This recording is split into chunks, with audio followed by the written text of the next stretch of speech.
Welcome to the SFT Creationist versus Evolutionist Debate Podcast. This is episode 2, the Human Chromosome 2 Fusion Debate. Over to you, Praise.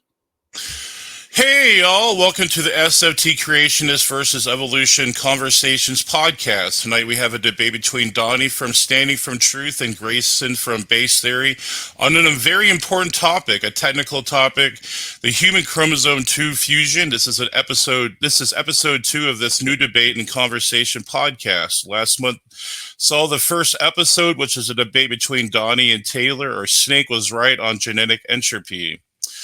And then before we get going here, fellow or gentlemen, we'll give a brief 30-second intro, and then we'll jump into the format. So since Grayson is the guest, we'll start with him, and then we'll hand out the SFT, then we'll go into the format. Go ahead, Grayson. Hey, everyone. Most of you guys know me. It's Grayson. My YouTube channel is called Based Theory, so you can find me at Based Theory. I'm sure that'll be linked in the description. I make videos largely about science or debates. I am an atheist. I will be on the position of supporting evolution tonight and the scientific consensus. Donny knows that this is a topic that I've been wanting to talk with him about for a long time now. We've had multiple debates. I've been on the Standing for Truth channel a ton of different times, but I've never gotten to talk about chromosome 2 fusion, which is one of my favorite verified predictions and lines of evidence for evolution. So I'm really excited to get into it tonight. Awesome. Thank you so much, Sir Grayson. We'll hand out the SFT now. Thank you, Praise, for being willing to moderate this episode 2 in our Creationist versus Evolutionist podcast. My name's Donny. You can find my channel here, of course, Standing for Truth. You can find more on my website, standingfortruthministries.com. I'm looking forward to this debate. Grayson has always been generous with his time. He's done a ton of debates here on the platform. He's putting all of our kids here at Standing for Truth, he's putting our kids through college. So I do appreciate that. And him and I, we've had numerous debates, a couple formal at least, few informal. And therefore, we thought for this specific debate, we will make it a podcast debate. So for anybody wondering, we do have the SFT podcast website. There are roughly 120 episodes currently uploaded there. You can find it on Google, Spotify, Apple, all of your most popular podcasts. So this will be uploaded there within the next couple days. But we've decided for your entertainment, of course, and your benefit, we would record these live, and that way we can get a little live interaction. So again, I appreciate Grayson being willing to debate this topic, chromosome 2 fusion. It's a challenging one, but I'm really looking forward to a discussion with Grayson on it. Thank you, Praise. Absolutely, SFT. This looks to be a captivating matchup here tonight. So before we get going, I want to give the format. It's 13-minute openings, 8-minute rebuttals, a 50 to 60-minute discussion, then a 5-minute closing. Then we'll have Q&A. So if any questions, please tag me at PraiseIM. So I believe that SFT is the affirmative. Am I correct on that, SFT? And then we'll start the timer whenever you're ready. No, Grayson is the affirmative. Okay. He would say chromosome 2 fusion is evidence for evolution. So I think we'll have Grayson start. Whenever you're ready, Grayson, I will start your timer. Yeah, sure. So I didn't have like a formal opening or introduction. I probably won't be taking up most of the time. I'll just kind of lay the groundwork to where I'm approaching this from. Like I said, chromosome 2 fusion is probably one of my favorite lines of evidence for evolution. It's one of the coolest instances of a logical prediction that was later validated by science. So to start out with, most people know what chromosomes are. They're just sort of like when your genome decides to replicate, or doesn't decide, but when your genome replicates, it splits off into like tight little entities called chromosomes. And the number of chromosomes varies from species to species. Now, all of the other great apes have 48 chromosomes, but humans have 46. So that's 23 pairs versus 24 pairs in all other great apes. So if evolution was true and humans really did evolve from some kind of ape, then we would expect that at some point in that evolution that humans would have had to have lost a chromosome pair, i.e., a fusion would have had to occur between two ape chromosomes to get to one human chromosome, so that overall the numbers work out and you go from 48 to 46 chromosomes, or 24 to 23 pairs of chromosomes that all humans have today. So that's the prediction, that we would expect to see some kind of evidence that a fusion occurred. That is the logic behind why we would make that prediction with an evolutionary model. Now, when that prediction was obviously made a while before we had the technology to actually investigate this. Now, when the actual chromosomes were investigated, something very interesting was found. There was something called a fish analysis, which sounds a little bit goofy, but it's like a fluorescence in situ hybridization. So all that basically means is that they ordered little like proteins that would come along and bind with the chromosome in an order, right? So you'd get A, B, C, D, E. Like there's a distinct order to the chromosome. So it allows us to map, not just genes, but just in general, the genetic sequence follows in that order. And when we compare this to chimpanzee chromosomes, we find that there are two chromosomes in the chimpanzee genome which exactly match. When you line them up end to end, they exactly match the same sequence as human chromosome 2. So the A, B, C, D, E, F, G, all the way, the sequence is the same. When you line up those two chimpanzee chromosomes, the sequence is the same as human chromosome number 2. So this was essentially, when this came out in the, I think, early 2000s, this is enough that basically convinced the science, the geneticist, the biologist. This is basically what got the consensus that yes, chromosome 2 fusion did happen. The analog for this would basically be if somebody took two eggshells, right? You have an egg that's cracked in two, and you match the two halves together, and you find that they perfectly align all of the jagged edges and the grooves. It's a very reasonable thing to conclude, a very logical, rational thing to conclude, that that was the same egg that cracked in two. And it's the same kind of reasoning that we're using, like kind of building a case like forensics style, like a detective case, gathering the evidence. And it's very, very strong evidence when the two chimpanzee chromosomes, when you line them up end to end, they perfectly match the sequence of human chromosome 2 in a fish analysis. That's the nail in the coffin that convinced all the scientists. But since then, we've had even further discoveries, like the sequencing of all of the human genome.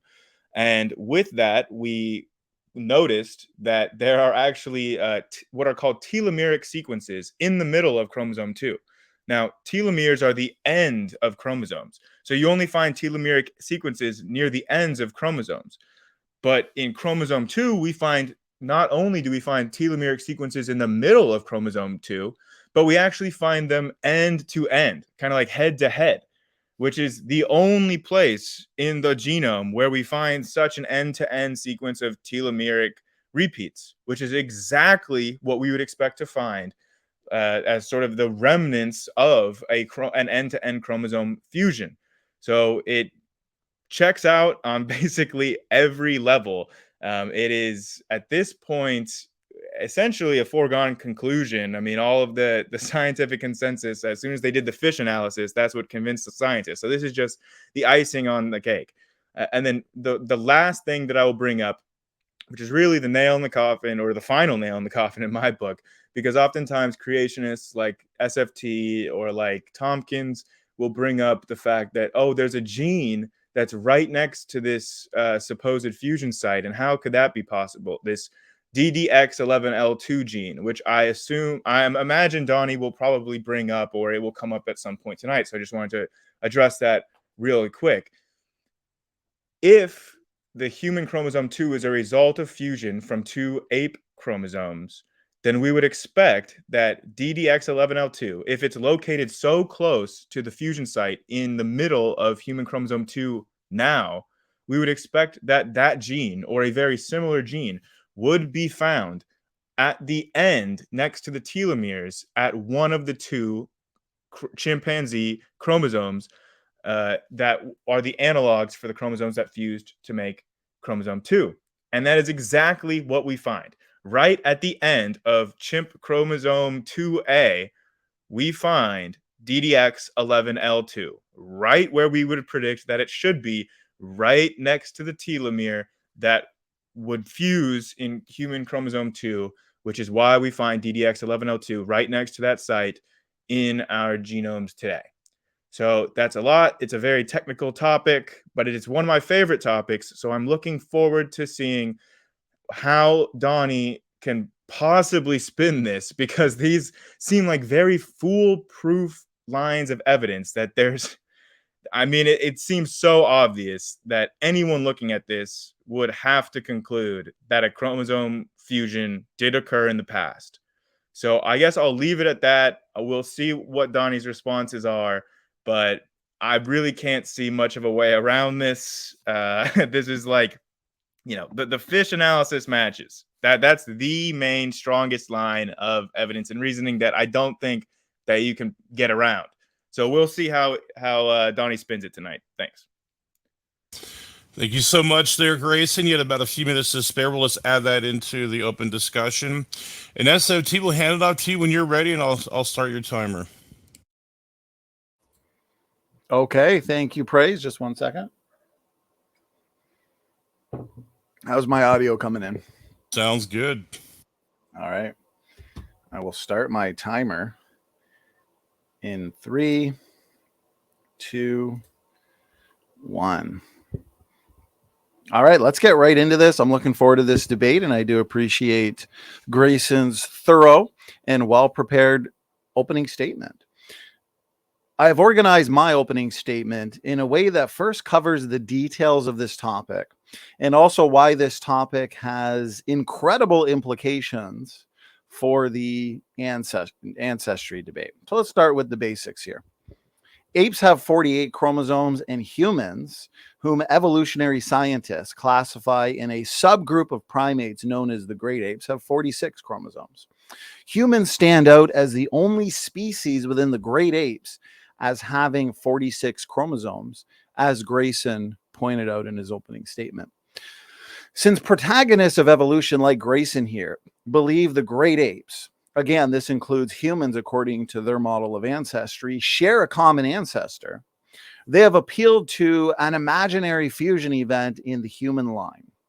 This event occurred at a point in time after the hypothetical split between the human and chimpanzee common ancestor, roughly 6 to 10 million years ago, according to many evolutionary scientists.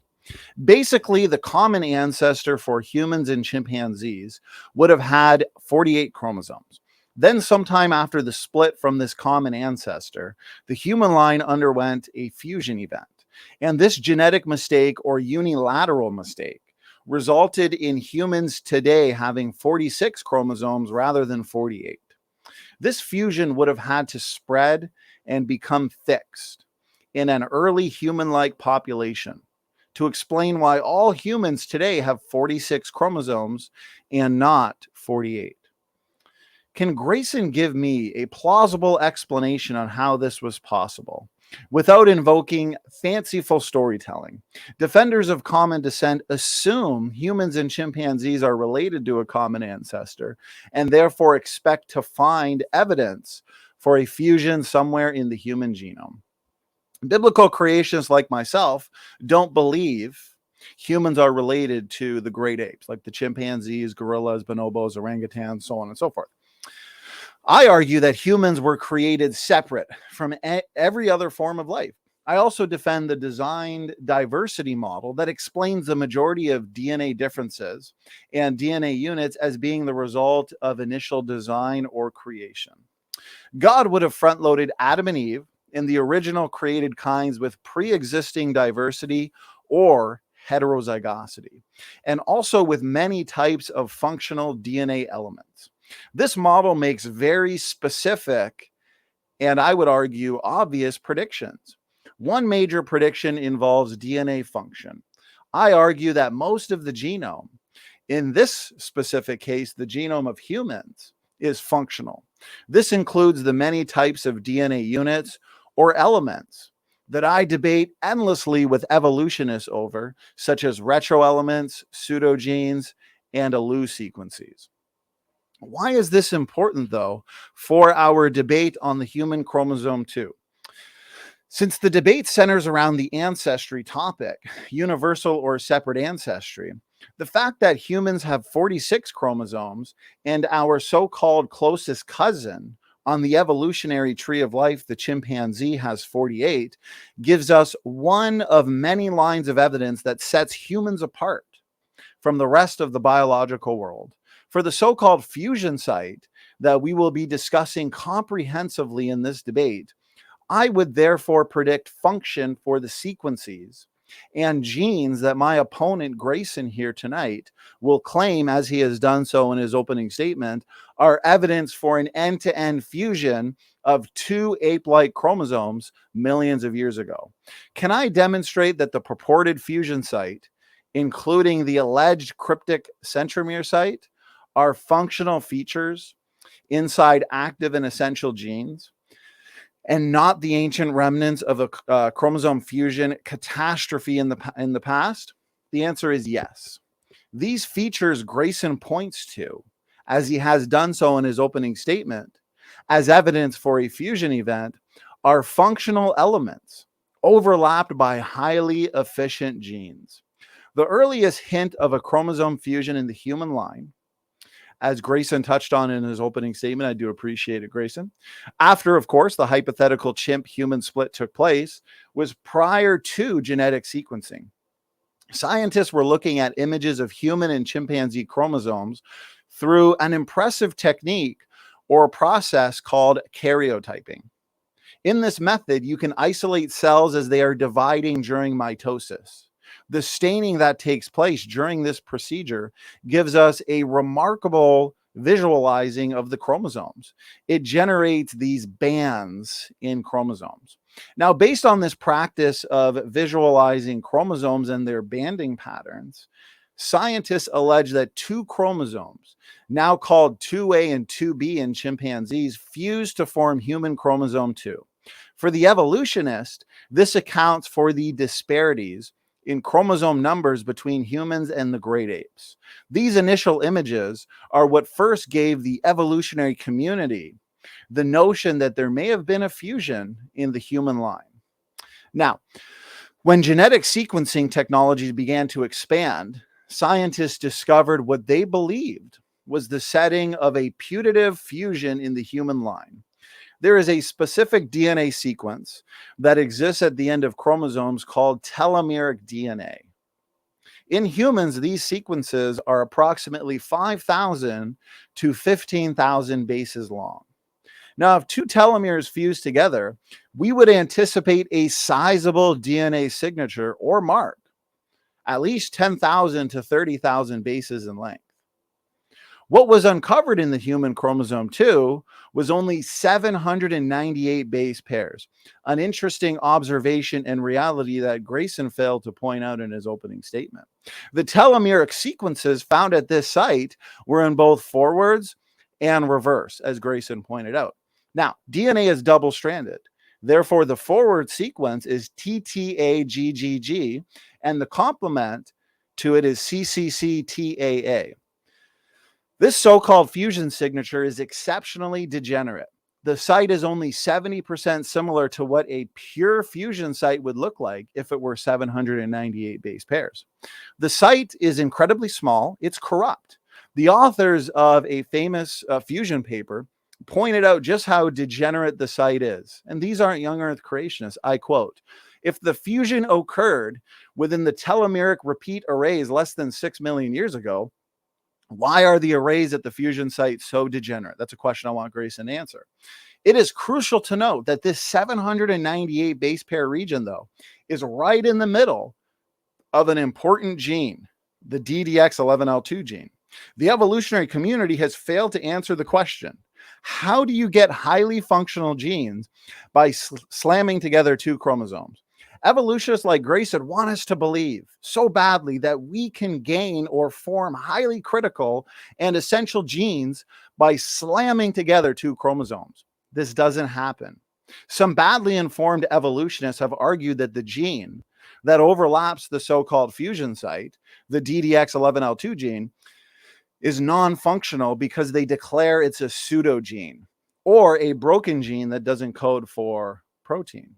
We now understand that there are many more long non-coding RNA genes than there are protein coding genes. And these long non-coding RNA genes are essential for healthy cell processes. The protein coding genes are the building blocks, which is one of the reasons why they tend to be more similar among creatures. But the non-coding RNA genes are more taxonomically restricted or creature specific. These genes provide the metadata for the building blocks that are the protein coding genes to properly function and carry out their jobs. Long non-coding RNAs function in a variety of ways. Many of them function in the nucleus. They modify DNA. In a paper titled "Unique Features of Long Non-Coding RNA Biogenesis and Functions," the authors state, and I quote, "Long non-coding RNAs are a diverse class of RNAs that engage in numerous biological processes across every branch of life." Another technical paper titled "Many Human Large Intergenic Non-Coding RNAs Associate with Chromatin Modifying Complexes and Affect Gene Expression" says, and I quote again, "There is a growing body of literature from yeast to mammals suggesting the non-coding RNAs have an important role in chromatin state formation." Now, the fusion site, it is actually read in the reverse complement, and it is a transcription factor binding site in the middle of what we just discussed, a long non-coding RNA helicase gene. It codes for a functional RNA molecule that is functioning in the genome. The site itself is an essential genetic switch called a promoter that controls and regulates the DDX11L2 gene. The site binds 12 different types of transcription factors, which, for the audience's sake, are proteins that latch onto a gene and turn it off and on, or tell it how fast to run and how much product to make. RNA polymerase II binds inside the fusion site and starts transcription. The proposed fusion site turns out to not be a fusion site. It is a key genomic switch within a highly efficient gene. The gene that crosses the alleged fusion location is a long non-coding RNA gene. I've got exactly 2 minutes here. Long non-coding RNA genes have been knocked out in mice, and the consequence has been lethal. This indicates, this tells us they are necessary for the cell.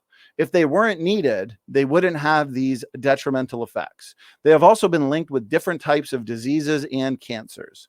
Mutating a healthy long non-coding RNA gene produces disease because the gene is valuable for the body. It's essential. This means these functional DNA units are crucial to health and need to be preserved by the cell. The DDX11L2 gene is situated in a region of many other important genes. It exists in a gene-rich area of the genome, something Grayson didn't cover, and I hope he does when it comes to the synteny and the homology. Well, many, if not all, of the thousands of genes surrounding the DDX11L2 gene are not found in the chimpanzee. Evolutionists have argued that all of these genes, and I wonder if Grayson would argue the same, got to where they are by moving or migrating from other areas of the human genome. This is storytelling. It's wishful thinking, guys. There is no good homology. between the respective locations within human and chimpanzee genomes. And that was the majority of Grayson's argument. You can easily check the genetic database for yourself for verification of all this. You don't have to take my word for it. Simply search the DDX11L2 gene. You'll find, and I quote, DDX11L2 has 1,996 functional associations with biological entities spanning 7 categories. I've got 20 seconds here. Here's the last part. The evidence is clear. The so-called fusion site, now understood to be an active promoter or genetic switch, comprises numerous start points for transcription where RNA polymerase II binds. There exist multiple transcription start points within this region and site that the evolutionary community claims are the ancient remnants of a chromosomal fusion. Guys, this simply is not possible. Thank you very much.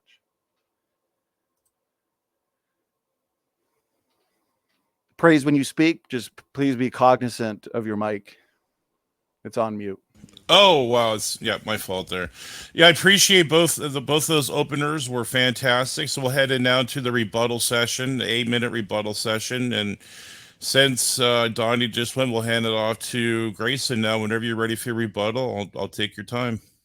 Okay, well, that was pretty amusing. So I'll just kind of go through in order of what Donny brought up.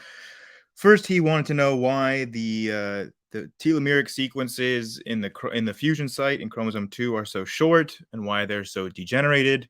Well, obviously, a end-to-end chromosome fusion is not going to occur if the telomeres are not degraded and shortened. That is pretty rational to think. If the telomeres are little end caps that protect the ends of chromosomes from fusing. So you are not going to achieve a fusion. You're not going to get a fusion unless those telomeres are highly degraded. So it's right in line with what we would expect of a fusion. Now, Donny mentions, I tried to write down the quotes. He said DDX11L2 was an important gene. It was highly functional. It's highly critical and functional. He continued to make this claim that DDX11L2 was a highly functional gene. Now, this, for the audience listening, is a complete misleading statement. This is bordering on a complete lie or misinformation. There is no known function for DDX11L2. He wants to claim that this is a long non-coding RNA that can affect gene expression and chromatin state. But he has no evidence of this. In fact, no one does. The DDX11L2 gene transcript, right, once it's transcribed by RNA polymerase, has no known function. Nobody knows what it does. Any gene transcript will have the interactions that Donny read out. He said, oh, it interacts with all of these different sites. Literally any RNA transcript will have an amount of interactions that border on that. That is the nature of biochemical activity, right? These things are floating around at random and hitting whatever they hit and interacting with whatever they interact with the body. Like, this is all how spurious activity works. You can literally look up any RNA gene transcript and you're going to find a very high number of interactions in these in vitro studies. So then he hasn't demonstrated that this is non-coding RNA. He has not demonstrated that this is a highly functional gene as he claims. Again, this is a pseudogene. That is how it's characterized. Notice how Donny never mentioned that once. He completely avoided it. In fact, he mislabeled it as a gene, which, like, all of our knowledge of genetics, all of our knowledge of biology, everywhere you look at DDX11L2, everyone will say it's a pseudogene with no known function. If Donny can propose a function, then he would be able to publish that paper because it would be new knowledge in science. Literally, nobody knows what the function is. It is not a gene. It is a pseudogene. That is how it is classified. So I would appreciate it if he could at least not mislabel it. And then he wanted to say that there were a bunch of genes next to the DDX11L2 gene that are not found in chimpanzees. I'm certainly not familiar with any of these, but if I'm happy to read up on them. But he said, oh, does Grayson really believe that genes can change location in the chromosomes? Like, he's asking this so incredulously, but this is a very well-known and documented phenomenon of chromosomal translocation. Like, this is something that you read about in textbooks when you're learning this information. Like, this is standard knowledge. We know that genes can change location in chromosomes. We know the mechanisms by how they do that. And I know that Donny knows about this because if you ever listen to his discussions on ERVs, he loves to bring up jumping genes. Like he uses jumping genes for his positions on ERV. So he knows that genes can change locations. That's what a transposon is. But there's other kinds, like I said, just chromosomal translocations. So yeah, there is nothing that Donny brought up that is inconsistent with the evolutionary model. Donny likes to bring up all these things about, oh, it's the fusion site is in the middle of an important gene. Like there's nothing about that is inconsistent with the model of chromosome 2 fusion. There's nothing about that is a delineating line of evidence that disproves one or is even stronger on one side or the other. Like, we know that genes can change locations, and we know that promoters are very robust, right? Like the way that he wanted to say that the actual fusion site itself is a promoter, which is like not the case to my knowledge. The promoter is on one side of the fusion, and then the DDX11L2 gene is on the other side. So promoters can also change places in the genome, and promoters can be like created from mutations, like neutral mutations. Like promoters are very robust. You don't need a specific sequence. Like RNA polymerase like will bind to lots of different sites. Like promoter is not some big thing that we can't account for or is inconsistent with a chromosome 2 fusion model. So none of what Donny brought up in any way invalidates or is inconsistent with the chromosome 2 fusion model. And I would like it if Donny could somehow explain the fish analysis, which shows it's like the same gene sequence. Whenever you line up the two chimp chromosomes, it's the same sequence in chromosome 2. Like, is that just a massive coincidence? Why would God do that? I mean, God is making it look like humans were not specially created and evolved from chimps. Like when we look at the genomes, that is what any rational person sees. That's what all the geneticists see, except for Tompkins and the young earth creationists that have, very important presuppositions that are near and dear to their belief systems. But like, I don't see how he has a leg to stand on, and I don't see how anything that he has brought up invalidates or is inconsistent with the chromosome 2 fusion position.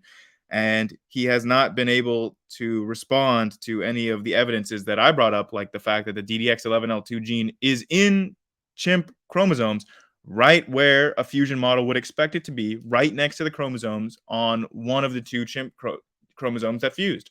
So there you go. I mean, I would appreciate it if I could hear some responses to the lines of evidence.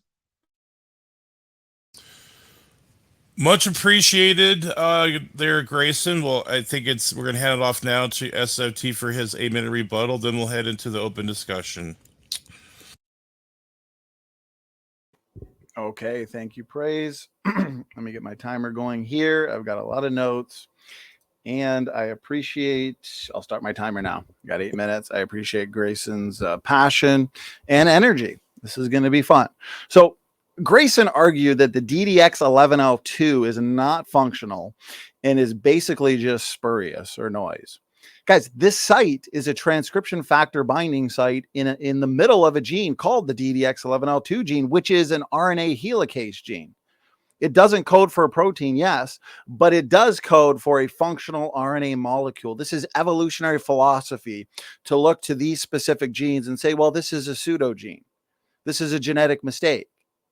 No, again, that's evolutionary philosophy that is assuming that pseudogenes actually represent a gene that used to be a protein coding gene and is now broken. No, we understand pseudogenes are necessary to sustain healthy life processes in the cell. It is highly co-expressed with other critical genes. And these genes are critical to the cell cycle and signaling in the extracellular matrix, which is the area outside your cells where a lot of the cell communication goes on. Okay, guys, there's paper after paper talking about how the genome is akin to an RNA machine. And the DDX11L2, Gracie keeps saying, we don't know what it does. Nobody has evidence for what it does. This gene produces long non-coding RNAs of various different types. It's alternatively spliced. It has dual promoters. And the second promoter or genetic switch of this gene is the fusion site itself. Now, it sounds like Grayson is using a similar or a modified argument to what Ken Miller has said. And he's argued that the purported fusion site is 1,300 bases away from the DDX11L2 gene. He has been proven wrong on this. It's on record. According to Dr. Jeffrey Tompkins, who has had an extensive email exchange with him, Ken Miller is admitted to being in error. The site is in the middle of the first intron. The evidence is clear, and evolutionists deny the evidence. This area in the genome, it's not a fusion site. It is a functional DNA element that is highly expressed and necessary to sustain processes in the cell. So critics who continue to repeat this pseudogene argument are simply not up to date on the technical literature. Now, Grayson, in his opening statement, he covered details on what chromosomes are. I appreciate that. He covered what I covered in my opening, the number of chromosomes in humans versus the great apes, or non-human great apes, as evolutionists would say. He discussed the prediction of a fusion and argued that the prediction was fulfilled.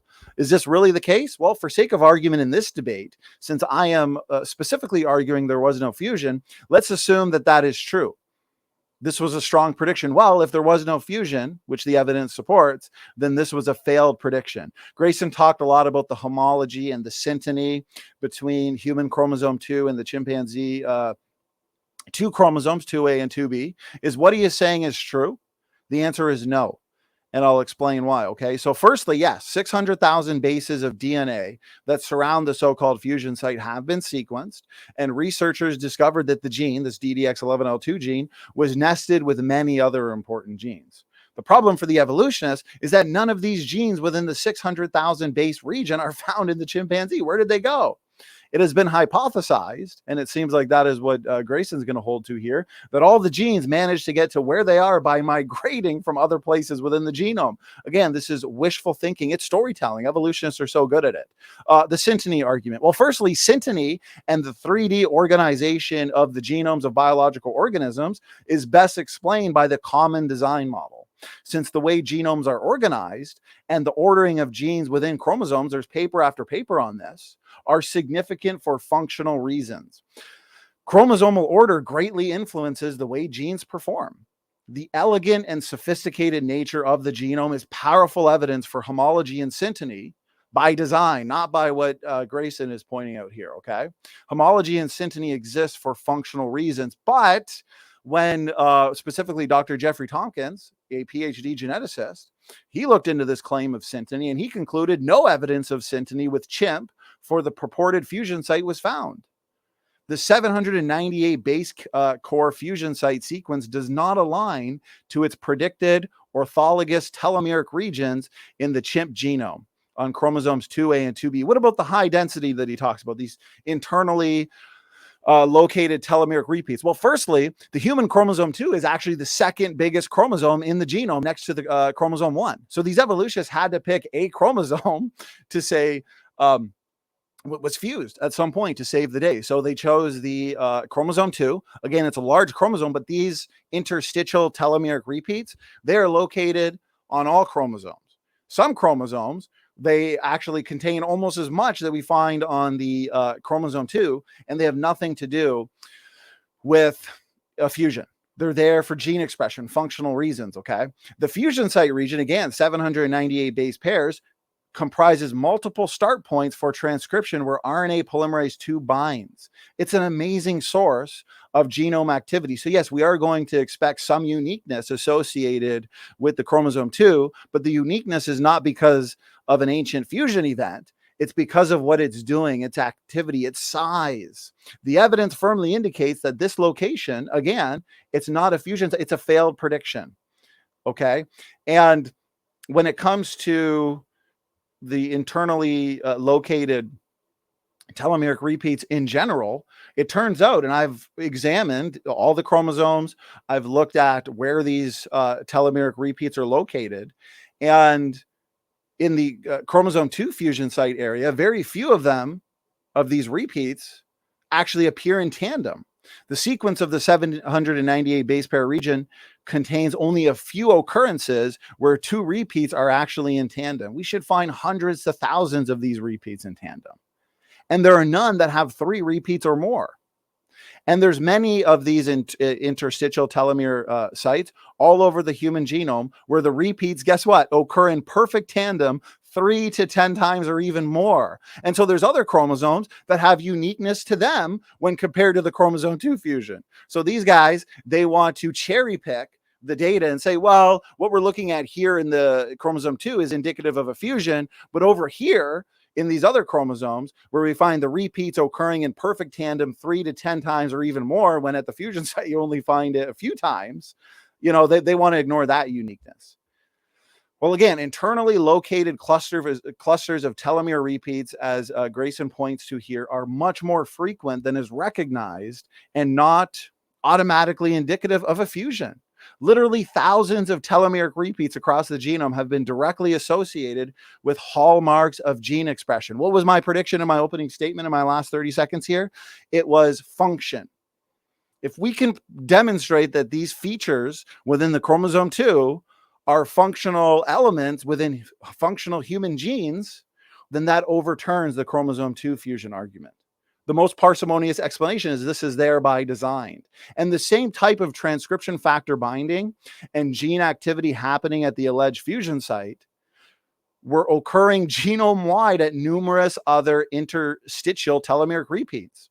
Guys, we're looking at designed functional code within human genes, and that's 8 minutes. Thank you. Much obliged, SFT, and thank you guys for your rebuttals there. We want to make this open discussion smooth as possible, so we can just jump right into it. So, and maybe if Grayson just wants to respond to that last point, you guys can continue that conversation. Yeah, definitely. I just want to ask Donny, can you acknowledge that chromosomal translocation exists and that genes can change locations in the chromosome, and it actually happens pretty frequently? Good question. And I would argue that since jumping genes do exist, I've done a lot of study on them, that they can move from one chromosomal location to another. It does happen, but again, these are genes within 600,000 base pairs that surround the so-called fusion site, the 798 base pair site. Yeah. Those genes are important. They're critical. And none of them exist within the chimpanzee. So how did they get there in the human area within the chromosome 2 fusion? You're saying that they all migrate? I get migration happens. There are jumping genes, but you're going to have to invoke a lot of movement and translocation. No, it can just be one migration event, like a 600,000 base pair segment of the genome can translocate, like during recombination or various like chromosome like formations. Like the mechanisms behind chromosomal translocation are known, and entire chunks of the chromosome can move. Can you point to me another area in the genome on any chromosome where we have something similar, where we literally have 600,000 bases of DNA? And these researchers, I can send you the paper after, they sequenced all of those bases that surround the DDX11L2 and demonstrated that the DDX11L2 gene, it's nested with many other critical essential genes. And none of those genes, none of them within 600,000 bases are found in the chimpanzee. Can you show me something similar where this type of migration and translocation has occurred in other genes and other chromosomes? Yeah, I'm not familiar with this study. Was this done in a secular journal, or is this creationist literature like with Tompkins? Because to my knowledge, like there really is not a lot of secular literature on the DDX11L2 gene. Good question. It's in the secular literature. Yeah, okay. So yeah, I can't provide examples of chromosomal translocation, like segments. I don't have that information offhand. But again, you can look it up in any genetics textbook. Like chromosomal translocation is not incredibly rare. I mean, it's common and understood procedure that like we can document.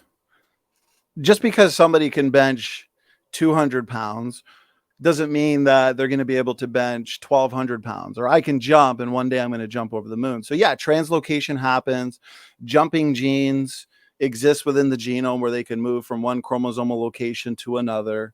But Mhm. that doesn't mean that you're going to be able to use those mechanisms now. And to me, that's an extrapolation fallacy. And now say, well, all of these important genes within the 600,000 bases surrounding the DDX11L2 gene, they just all migrated there and managed to become essential. And we got this beautiful nesting within the DDX11L2 gene. I mean, sure. But to me, that's a lot of evolutionary philosophy, storytelling. It comes down to parsimony. The most Well, parsimony. I didn't understand what you just were talking about here with like the nesting within the chromosome 2 genes or how they became functional. I think that's a little bit of a straw man. I mean, I'm not proposing that any of these things became functional after a Okay, so you're translocation. saying functional genes, pre-existing functional genes in the human genome migrated to that area, and so they were already functional, you're saying? Yeah, and we see this happen. That's another thing. You claimed that like the order and location of these genes is super critical and important, but we've seen translocations happen that don't impact pretty much anything. Like you can change locations of genes. Like some genes are going to be more location dependent than others, but this is not a blanket statement by any means. Some genes are not location dependent. They can be on anywhere in the chromosome. And again, when you were saying that somehow like the location is necessary to the design and that's why the locations and the order are the same in chromosome 2 to the two ape chromosomes, but like that falls apart on the face of it because some of the genes that need to be in a certain location in the chimp chromosome under your view are now all of a sudden, instead of being near the telomere, now they're in the middle of chromosome 2, and now you've totally changed their location from near the end of a chromosome to in the middle of a chromosome. So like in your model, like I mean the location is changing. So Well, let's do one point at a time. I do appreciate that. My response was to your homology argument, and synteny argument, right? Shared gene order along chromosomes. Firstly, I pointed out that synteny, I've got at least 6 papers here that show that the existence of synteny in chromosomes across different species is there for many functional purposes. But the homology itself, this entire region of the human chromosome 2, based on many different people's analyses, they've pointed out don't appear to have any homology with any part of the 2 chimp chromosomes that are thought to have fused. So I would agree with you that there's some similarity there. There's some homology, there's some synteny, but I feel like you are mainly focusing on the sum, but ignoring a lot of the dissimilarity. One but what being what about we the just fish analysis? In the fish analysis, which was the main paper that demonstrated chromosome 2 fusion, there was not even any disagreement between the order. Like it was 100% the same. There was no difference in the ordering of like the fluorescent proteins in the fish analysis. There was not any difference now between the two chromosomes of the chimps and the one human chromosome 2. now correct me if I'm wrong. This fish analysis, is this actual base by base, looking at the thousands of base pairs, comparing them, or is this the karyotyping, basically, where you It's take neither. It's neither. So the fish analysis is not. It's like sort of indirectly looking at the sequences, but this is before like genetic sequencing was like cheap and widely available. This is like in the early right, 2000s before the human genome was sequenced. So right, fish analysis is where they take fluorescent proteins, which will like preferentially bind to certain areas. Like that they will look for certain sequences, and they're going to reliably and consistently bind with some sequences more than others. So when you release a whole bunch of different ones, they will bind in a certain order all along human chromosome 2, right? Just based on the sequences. So then you can just read, because these things are glowing. These are fluorescent proteins. So they're right. glowing in different colors. Like we can read the order. Like you're reading like in my example, I did A, B, C, D, E. Like that's the order in human chromosome 2. And then they Right. introduce the exact same like It's fluorescent shared gene order, right? You're it's saying not it's just gene order. I was well, I mean, specific about that. It's well, not what you just binding to genes. It's just binding to areas of the chromosome. So okay, but it can be coding, non-coding, look, whatever. Like they're just binding to where they're going to bind with in a certain order, and it's the exact same order. Not even one single difference in the order from human chromosome 2 to the two end-to-end ape chromosomes lined up together?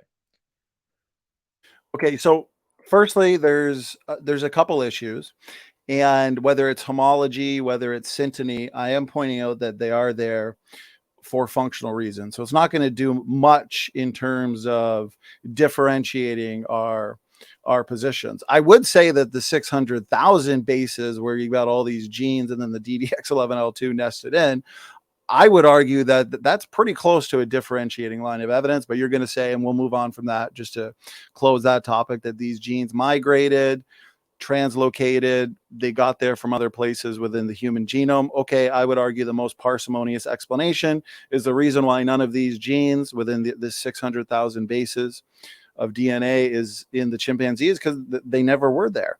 But with what you're saying is, when it comes to looking at these comparisons, there's over 48% of chimpanzee chromosome 2B, for you got 2A, 2B, which allegedly contributed to what we're looking here at the fusion site and the cryptic centromere.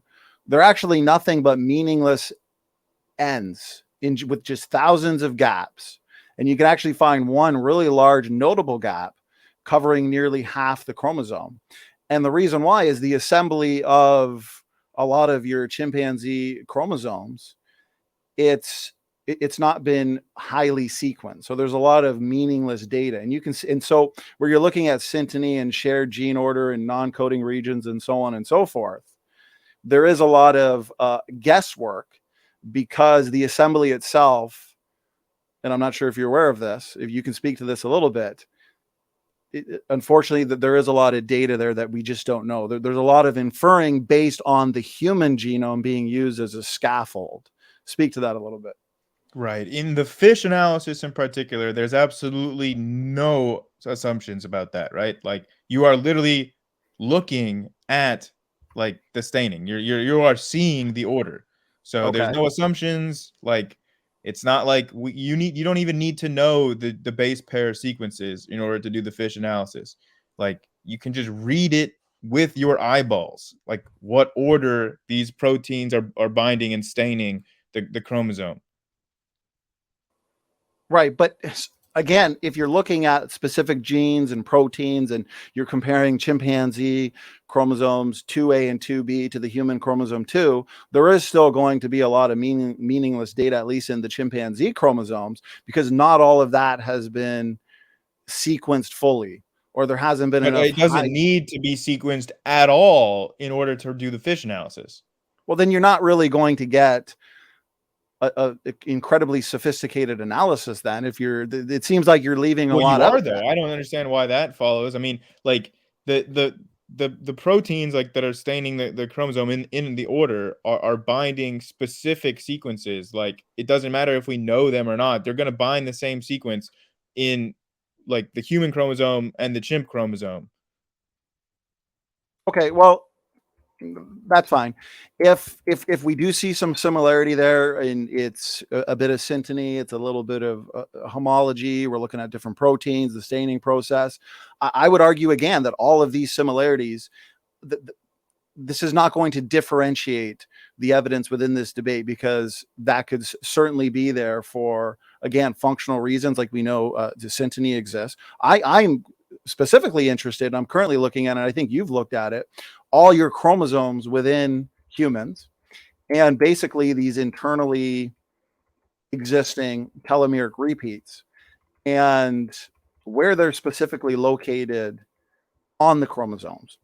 And so if you're familiar with it, if you look to human chromosome 2, there is, I'm not sure if you've seen these specific images, but there is the highest density of these internally clustered telomeric repeats at the chromosome 2 fusion site. Okay. Speak to that a little bit. How does that support your position? And maybe we can go back, because I think this is going to be one way to differentiate the Okay, so point yeah, for sure. the Go ahead. key with like the interstitial telomeric repeats, right, is that, like, sure, you can find instances of those throughout the genome, although yes, there's a high amount of them in more some places more than others, such as in the middle of chromosome 2 where the fusion site is. but there's other places you can find interstitial telomeric repeats, like they're all over chromosome 9, for instance. Right. But the main key is that these telomeric repeats are in an end-to-end, a head-to-head formation in the middle of chromosome 2. And there's no other place in the genome that exhibits that sequence. That's unique to the middle of chromosome 2. Okay, so I'm looking at an image here, and I've examined it pretty thoroughly. Okay, so as you know, the human chromosome 1 is the largest chromosome in the genome. 2 is pretty close, though they're massive chromosomes. But these internally clustered telomeric sequences, if you look to especially chromosome 21, look to chromosome 16, and there's a color key for these scores if you're looking at least a similar image that I am. Green is 50 to 80. Yeah. Pink Well, is okay. 80 to, It's a little bit weird that like we're doing this on an audio only podcast, so I don't think like describing pictures is really the best format. But this well, topic I'm just responding is because you said that these internally clustered telomeric repeats are found in other chromosomes. You mentioned a couple of chromosomes, but if you actually really examine it, like chromosome 21, 22, and especially 16, there's a ton of these there. And you wouldn't argue that it's the result of a fusion event, would you? Any of these chromosomes? well, fusions are not all that rare. I mean, like fusion events like happen decently often. Like lots of like closely related species have different numbers of chromosomes due to a lot of like fusion in its history. So it's not a rare process by any means. And it doesn't have to just be end to end. I mean, you can have like a telomeric fusion that's not end to end, and it's not going to create that head to head sequence like we see specifically in chromosome 2, which is the only place where we see that specific head to head sequence. I'm not sure if you have access to your messages, but to be fair, I did send you the image that I'm talking about. If you can't, if you don't have the Well, opportunity, our audience cannot see it. That's right? my No, I understand. I like understand. I honestly was like, I don't know. When I saw that this was going to be audio only podcast, I was like, oh, I hope I can describe it well enough, because a lot of this things of like the fish analysis and aligning the two together, it's very visual, and I kind of wanted to show images of that. But Isn't that mainly just banding pattern similarities, though, with what you're talking? I mean, we're not getting a detailed analysis or examination of the proteins, the specific genes. You're going to need a little bit more than a fish analysis or to speak to. Isn't it mainly just banding patterns that I talked about in my opening statement? I went over the banding You're patterns. talking about karyotyping. It Okay, is I different than a understand. fish analysis. And again, I just want to emphasize that the fish analysis is the key that caused the scientific consensus to form that the chromosome 2 fusion did happen. It is the strongest line of evidence for the fusion. And like I said in my opening, I made the analogy to the two halves of a broken egg, and that perfectly align on top of each other. Like Well, they that don't is though, very because strong evidence. You wouldn't 10%. just say that's a coincidence. Well, That no, because firstly, this goes back to my initial argument is, yeah, we can look to the fish analysis and ignore everything that's surround the 600,000 bases that surround the fusion site. We could ignore the ape specific satellite DNA that I understand it's species specific, but it's still, it doesn't exist around human chromosomes. Now that there is shared satellite DNA, I understand that, but this specific type, no. We can ignore the fact that 10% of one of the chromosomes is missing when you actually put chimpanzee chromosome 2A and 2B next to human chromosome 2. Or if you were to look at this image, and I do for the audience sake want to say that I've written about a 25-page appendix that I'll make available so people can see these images. They're pretty easy to find online, though. The chimpanzee chromosomes were looked at for these internally clustered telomeric repeats. It's funny because there's some that exist, like chromosome 20. There's some located in the middle. Chromosome 9, there's some closer to the middle, but in the human genome, they're like everywhere. And so what does that do with the similarity between human and chimpanzee genomes? I mean, what's going on there? And here's the last thing I want to say and speak to it a little bit is the fact that these internally repeated sequences, if there's so many of them in chromosome 21 and 22, but yet those are tiny. They're only like a quarter the size of human chromosome 2, then sure, we would expect then chromosome 2 to have higher density, more of them than in some of these other chromosomes that have them, because the other chromosomes are like way smaller than the chromosome 2, right? So there would be more reason to have a greater density within the chromosome 2. But I think the fact that there's been so much study done on the functional nature of these internally clustered telomeric sequences, that tells me that they are there for a reason. Go ahead, Grayson, speak Okay, to that a so bit. based on the ordering of the fish analysis, we would make a prediction, right? We would make a prediction that like the order would exactly match an end-to-end telomeric fusion. So what we would expect is not just a normal interstitial telomeric sequence. We would expect specifically to see a head-to-head, like forward and reverse ordering of the repeated sequences, which is the only place in the genome where that would occur. So it's a pretty bold prediction. And then when we looked at the exact place in between like the fish analysis, right where it would be targeted for that fusion site to be, that's exactly where we see the only instance of this head-to-head forward reverse sequence. That's it. I mean, that's like, how can you possibly get around that? That's like such like overwhelming evidence. I really feel like that's foolproof. There's not Okay, getting that's a fair around it. point. Yeah, that's a fair point. I think we're getting closer to some discriminatory lines of evidence. Again, that's a fair point. And with the DDX11L2 thing, there's Well, another let's save prediction. that after, because let's finish this topic on Okay. the. Yeah, and then we'll- gentlemen, I'm going to jump in here really quick because you guys have been going for quite a while now, and I think you guys deserve a little bit of a break, a minute or two break, just to go to the restroom if you need to, get us something to drink, wet your whistle. I'm going to go through some announcements, and then we'll continue this. This has been a great discussion. I think everyone in the audience is enjoying it, so okay, go ahead and take a little break here. Yeah. Okay, I'll be back in a minute. Thanks, Praise. Absolutely. So I'm going to go through a couple announcements here. Tomorrow we have Dr. Grady McMurtry coming on tomorrow. He's going to dismantle evolution, refuting old Earth. I mean, every time Grady comes on, he brings some great content.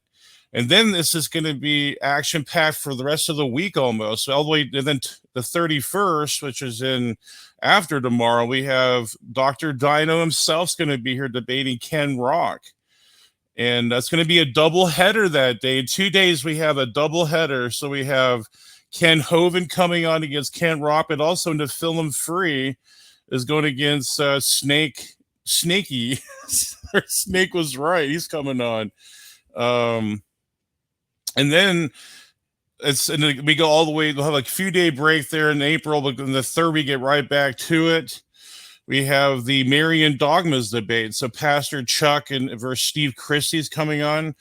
Then we have Dr. Dino coming back again on the 5th of April.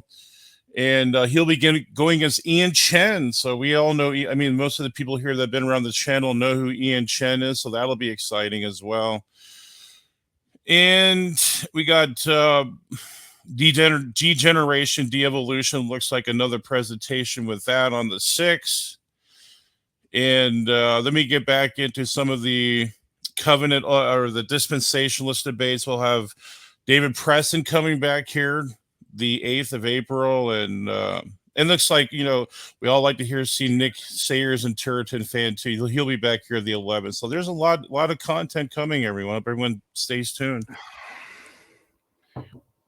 I appreciate that, Praise. So getting back to this, great job moderating, by the way, Praise.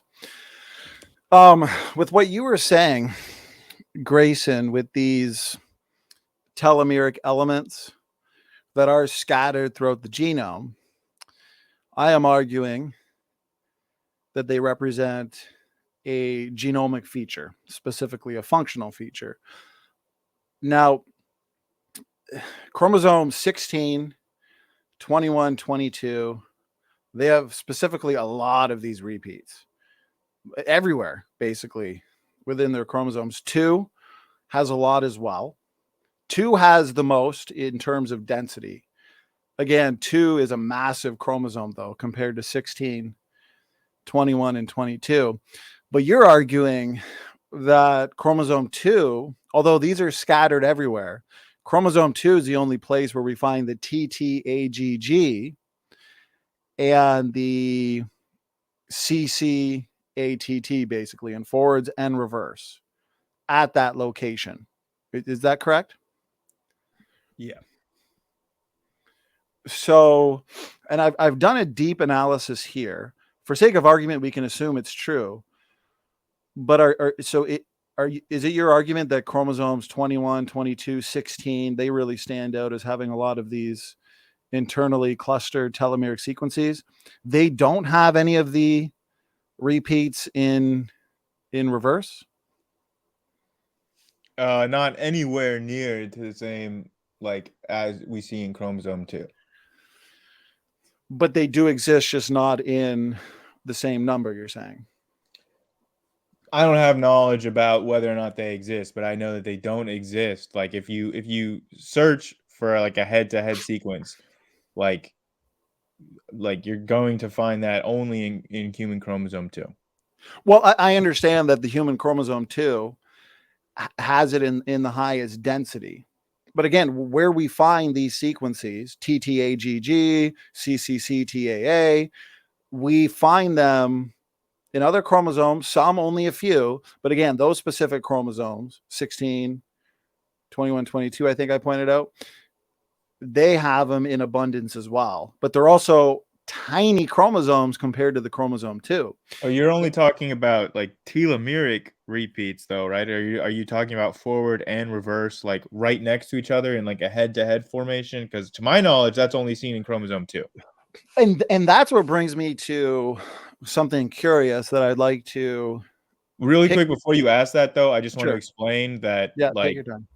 interstitial telomeric sequences like that we're seeing in like these other chromosomes don't have to be the result of fusions. They can be resulting from just like normal chromosomal rearrangements. Like Right. those can create interstitial telomeric sequences.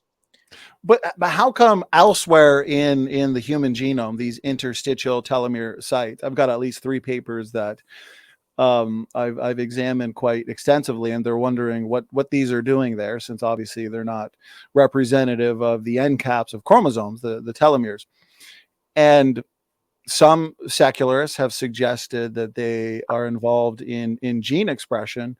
But what I find curious is, although the chromosome 2 fusion site is unique in its density, fair point, Grayson, I appreciate it, but some other chromosomes have their own uniqueness, because I've found that these telomere sites, they occur in perfect tandem, which we don't really see very much in the chromosome 2. We find them occurring in perfect tandem 3 to 10 times or even more on other chromosomes that no secularists that I've found said was the result of a fusion. Yeah, So, just so a chromosomal rearrangement. Okay, is why that we find the tandem repeat in perfect order 10 times or more, because we only find it a few in the chromosome 2 area. So how come? Because again, in the chromosome 2 area, you would only have a fusion if the telomeres are already very short and degraded. You're not going to get a fusion occurring otherwise. But in a chromosomal rearrangement, those can occur when the chromosome is at any level of health. So a long telomere can be like rearranged into like the interstitial sequence space. But speak to this. Why, if consistent? So we find in perfect tandem, TTAGG. We find this in other chromosomes occurring 3 to 10, because in the human chromosome 2, you do find them, but mostly in isolation. If you just highlight the amount of times that you find the TTAGG in actual perfect order, unbroken, it's only 10 intact TTAGGG. You could just highlight them in the 798 base pair region. And the reverse complement sequences, CCCTAA, that are complete within this site, there's 43 of the reverse complement telomere sequences. Now, again, the density is the highest, but in other chromosomes where the density isn't as high as in the chromosome 2, we find uniqueness in the fact that they occur in perfect tandem 3 to 10 times or more. But you're saying this is from chromosomal rearrangement. Yes. Why can't that be the case for the chromosome 2? Because the head-to-head, the forward and the reverse sequences cannot result from a normal chromosome rearrangement. There's no way that you can rearrange your chromosome to get a head-to-head forward and reverse sequence of telomeric repeats. Like, that's not going to happen with a chromosomal rearrangement. That can only happen with a head-to-head fusion. I'm sorry. Go ahead. I interrupted. That was my last sentence. I was just saying you can only have that with a head-to-head chromosome fusion. But the CCCTAA, which is the reverse complement of your telomeric sequences, that is assuming that on the chromosomes 21, 22, 16, and chromosome 2, those look to be the highest density that we find. We would have to confirm that there's no CCCTAA sequences there in those regions then, right? Yeah, you can do that there. Like I said, the head-to-head, them being right next to each other, the forward and the reverse, head-to-head, that's the key. Right, TTAGG. Yeah. So within the 798 base pair region, for the audience sake, I already know you know this. If you pull up an image of it, anybody can Google it. It's pretty easy. You can see that you got the TTAGGG, but then you've also got the CCATTT within that region. Okay. And if so, again, there's only about 10, because if you actually look at the region, you got TGAGGG, TG, right? So all of this is unbroken. And then finally, you eventually get a TTAGG. But then this is in isolation. You don't get another perfect tandem repeat until dozens and dozens and dozens of sequences later. And then again, that's in isolation. And so a lot of these, they're very broken. It's very corrupt.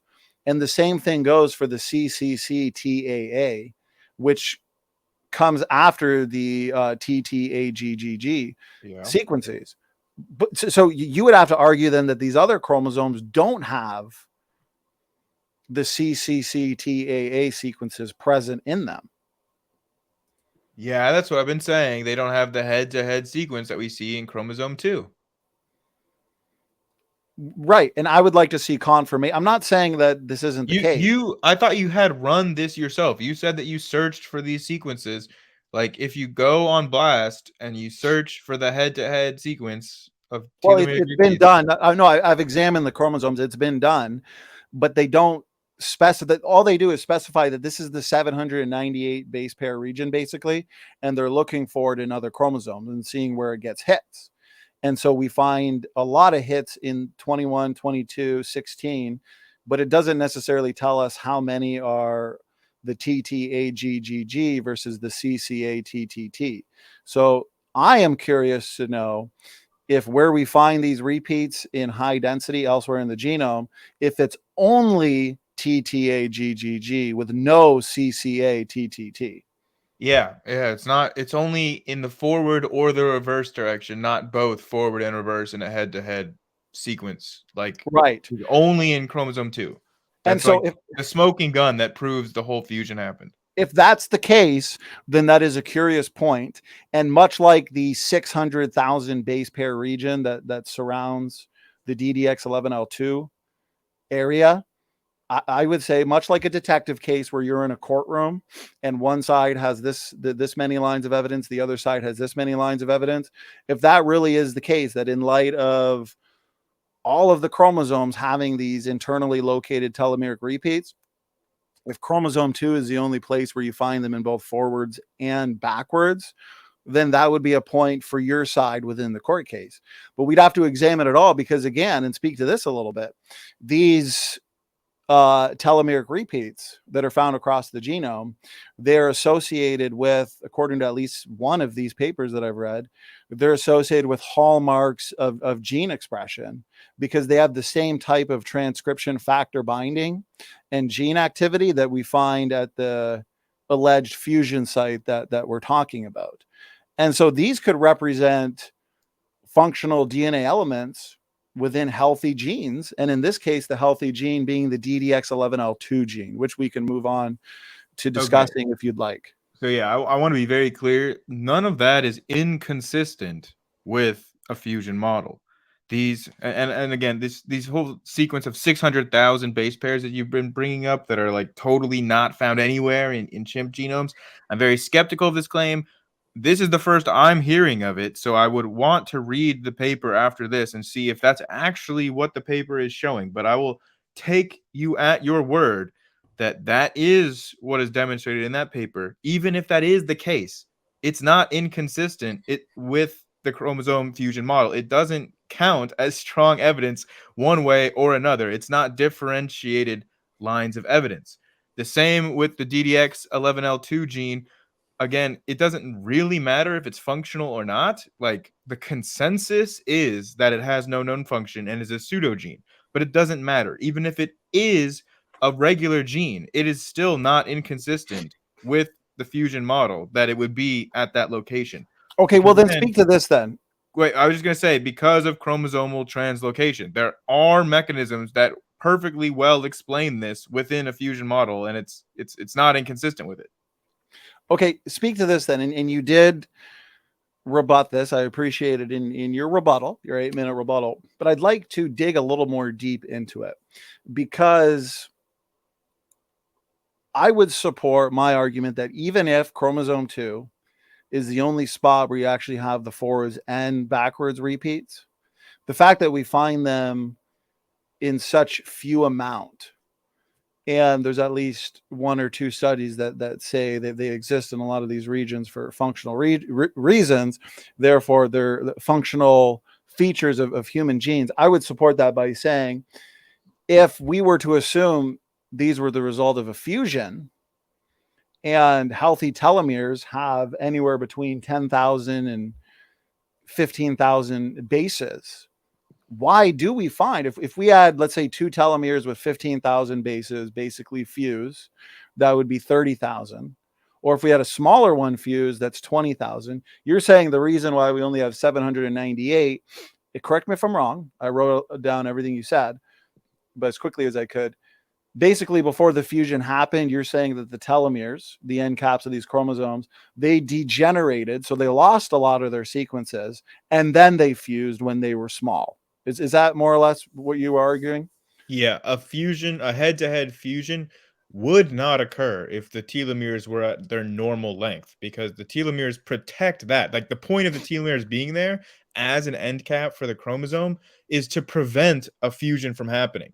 So if the chromosomes are present and functional, then a fusion will not occur. So Right. the only way that the fusion does actually happen is if the chromosomes are highly degraded and very short. Okay, so if for sake of argument, then we were to imagine that 2 of your tiniest size telomeres managed to fuse end to end, that means they'd be about 10,000 bases in length.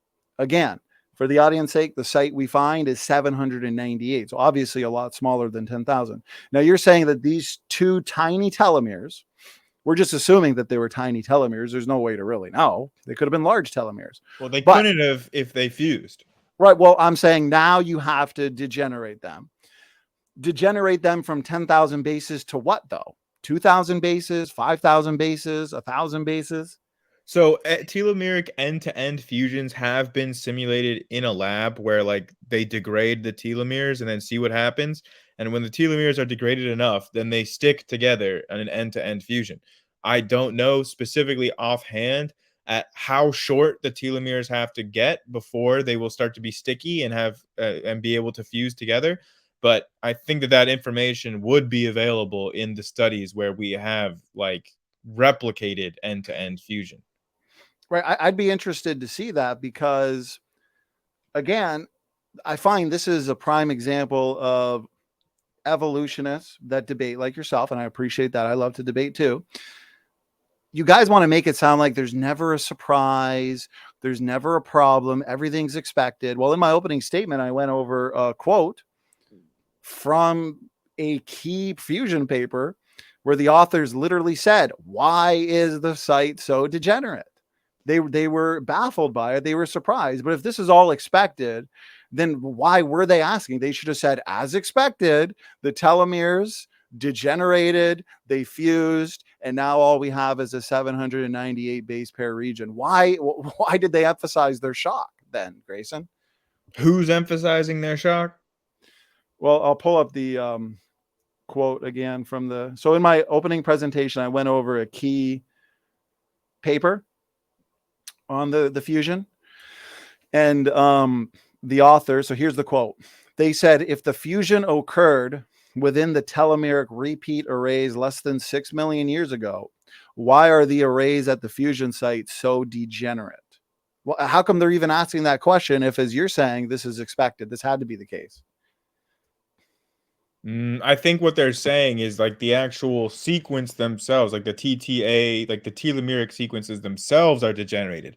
Not that like why are they so short? Why are there so few of them? They're asking about why do we see the amount of mutations that we do see there?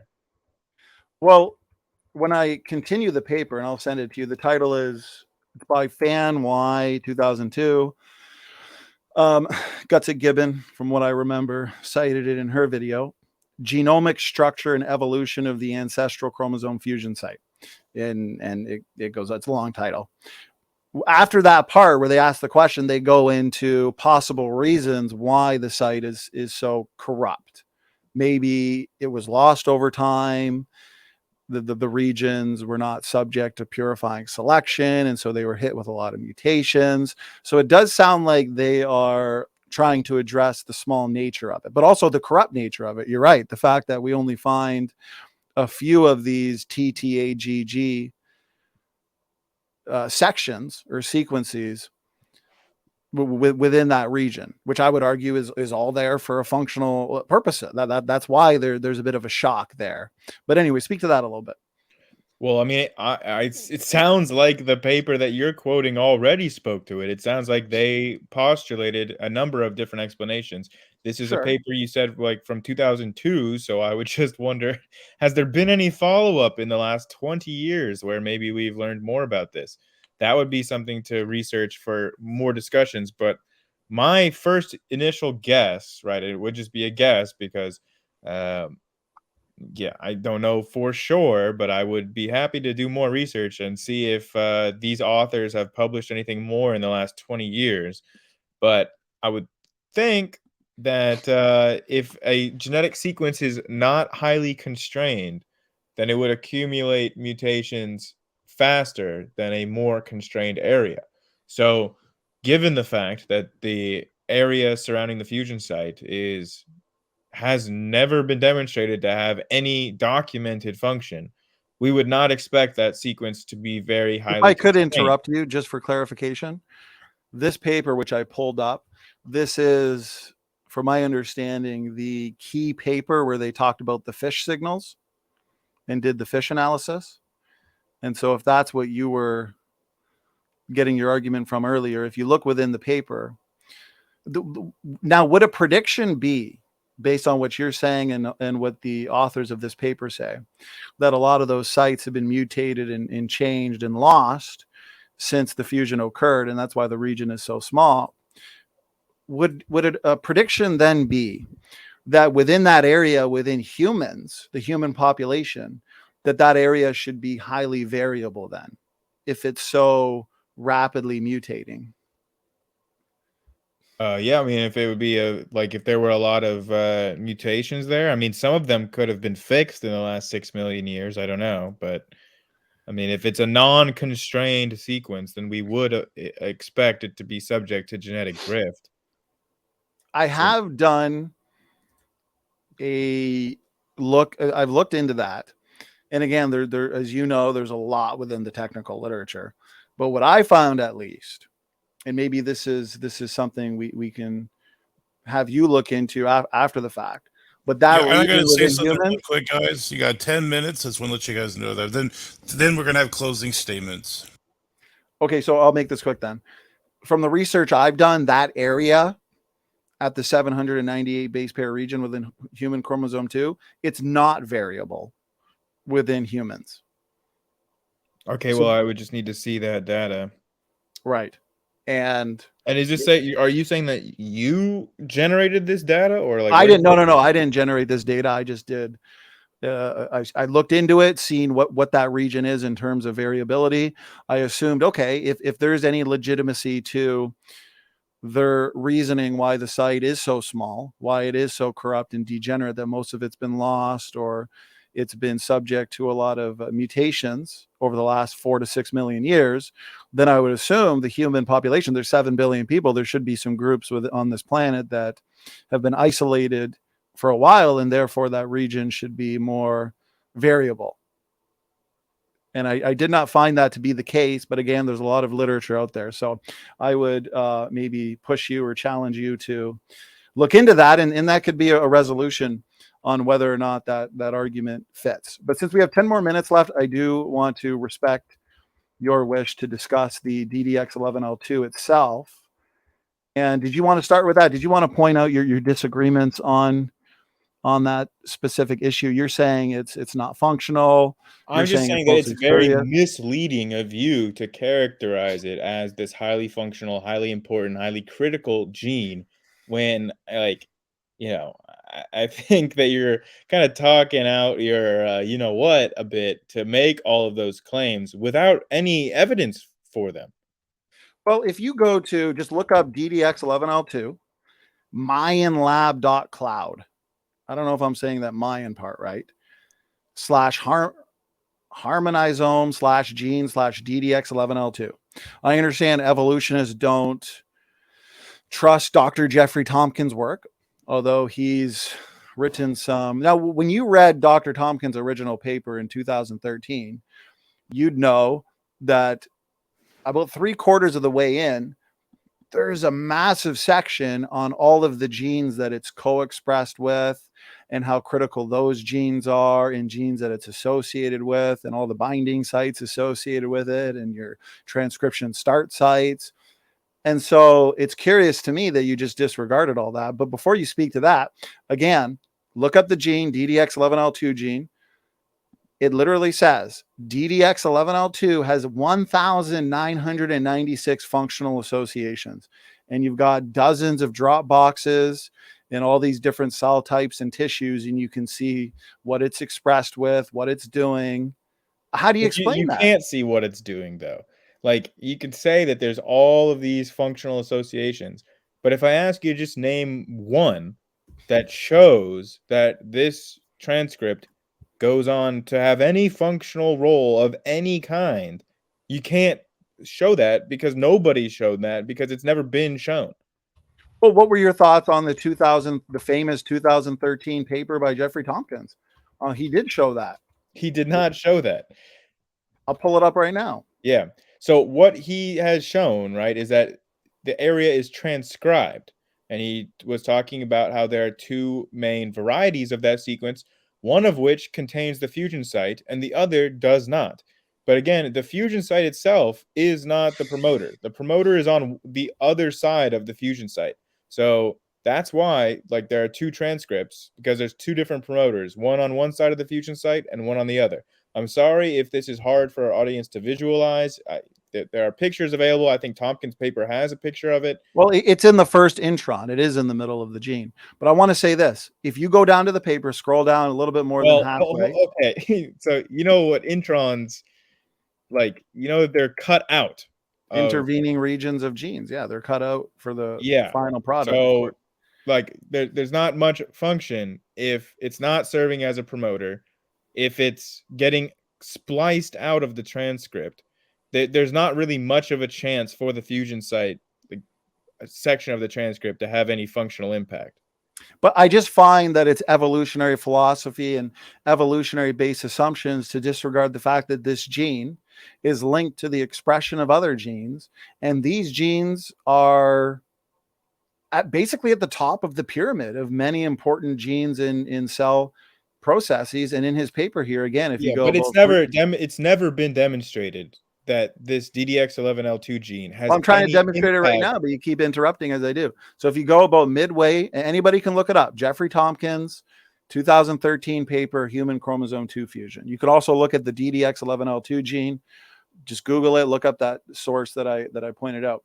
And he points out clues about what type of general cell processes the DDX11L2 gene might be involved with were revealed through its detective close association with other genes.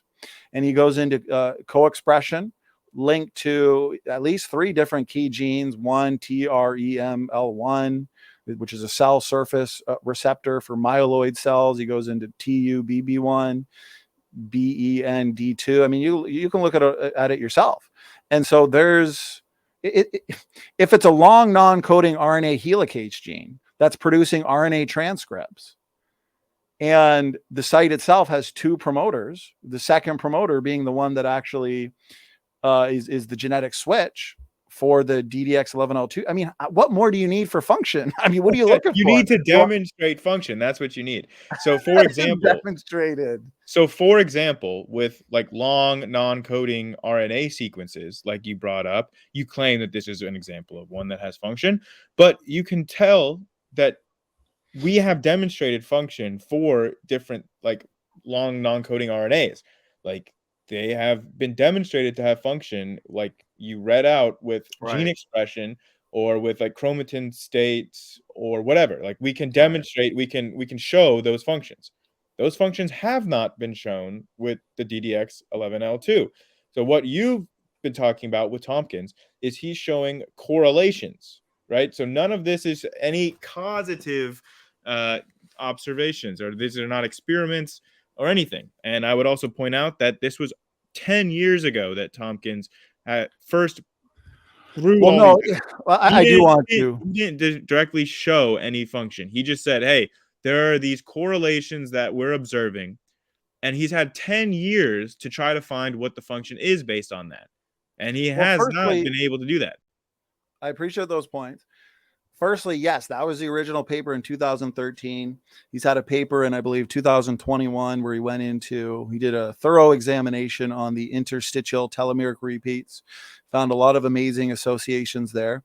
And he did a follow-up debunking the debunkers to people like Ken Miller, who claimed that the DDX11L2 was mostly spurious. And I want to cover that a little bit. But before I do, I find a lot of evolutionists, when looking for functions in non-protein coding genes, like your long non-coding RNA genes that produce these RNA transcripts, they don't recognize how important co-expression is, because they want to compare the expression levels in these non-coding regions to protein coding regions. But it's well known, and I've got at least 2 papers here demonstrating this, that your non-coding genes, like your long non-coding RNA genes, they're expressed at a lower level and yet functional and essential than a protein coding gene that's expressed at a higher level but has the same kind of important function. And that is why a lot of scientists, especially in health, like at the NIH, where they take this stuff seriously, I find evolutionary biologists are kind of hindering, unfortunately, the science on this. They recognize that co-expression is extremely important when looking at the functionality of certain non-coding RNA genes. And to speak to that, but I want to pull up Tompkins' response to Ken Miller. So speak to that as I do. So again, like the long coding RNA sequences that have been demonstrated to have function have easily been shown what that function is. Like we have seen it in experiments that they have an effect on gene expression. Meanwhile, the DDX11L2 pseudo gene has never been shown to have an effect on function, like on gene expression. Like you can point to correlations where, hey, early on in development in the testes, we can see that DDX11L2 is more expressed than it is normally, where its normal expression is about the level of background noise.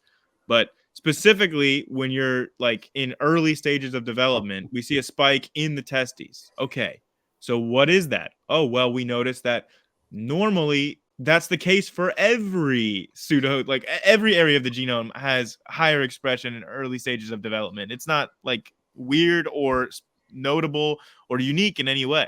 So again, like if you can demonstrate a specific function, which Tompkins has been trying to do for years, you'd think it's interesting that as his research goes on, he just kind of switches around to different topics, and he starts reading about it. He starts publishing about interstitial telomeric sequences, not about DDXL11L2 function anymore. He's moved on, and now he's publishing a response debunking the debunkers. But again, he's not pushing forward his research on DDX11L2 function because he's hit a brick wall. He can't show any function. All he can show are correlations, but he has had 10 years at this, and he has had no results. Okay, let me speak to that a little bit. So the reason why he's moved on in 2021 to the internally clustered telomeric sequences is because now that we know, which you're denying, and I know you disagree, so maybe note and respond after I'm done this, but I want to get through these couple excerpts from Debunking the Debunkers.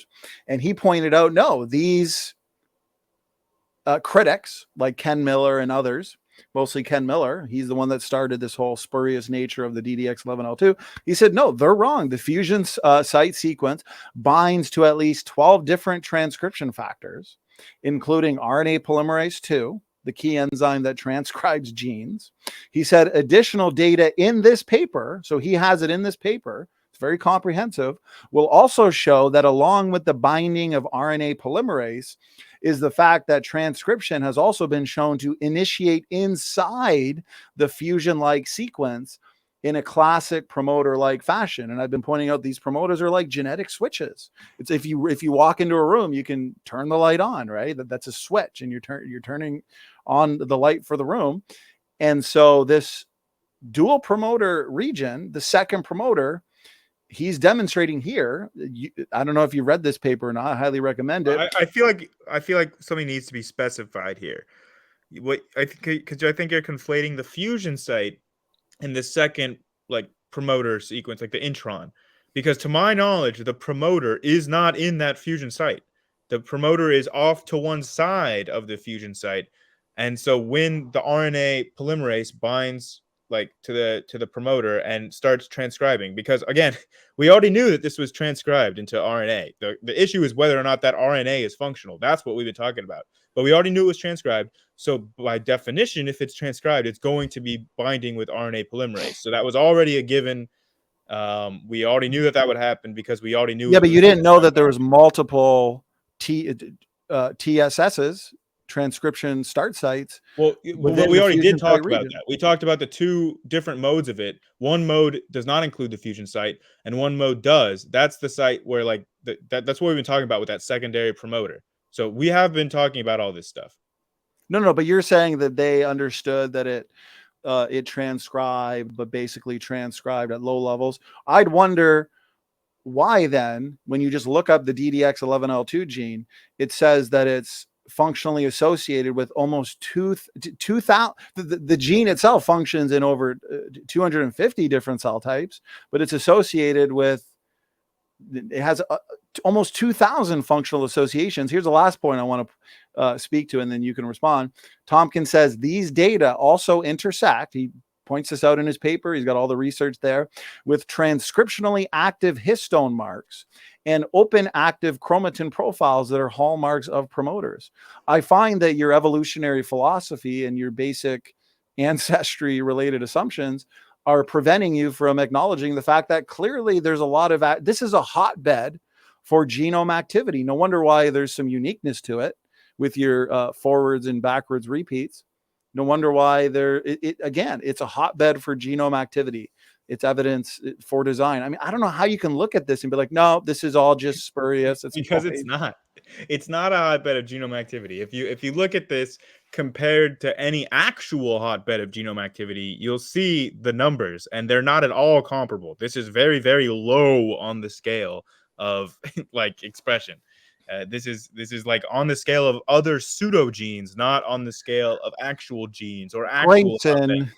But Grayson, it literally encodes several transcript variants expressed in, I've said this a few times, 250 different cell and or tissue types. That's nothing to you. That's just, yeah. So I feel like garbage. This is kind of relying on people's general ignorance of like genetics and how like, these he's things a PhD geneticist. He ran a genome research center for years and years. Yeah, but any actual geneticist would listen to his argument and understand like how misleading he's being, because tons of different transcripts are expressed in tons of different cell types. And they're functional.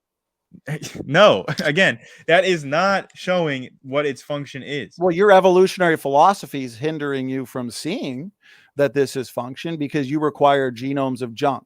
And so a lot of this functionality you want to chalk up to noise, spurious activity.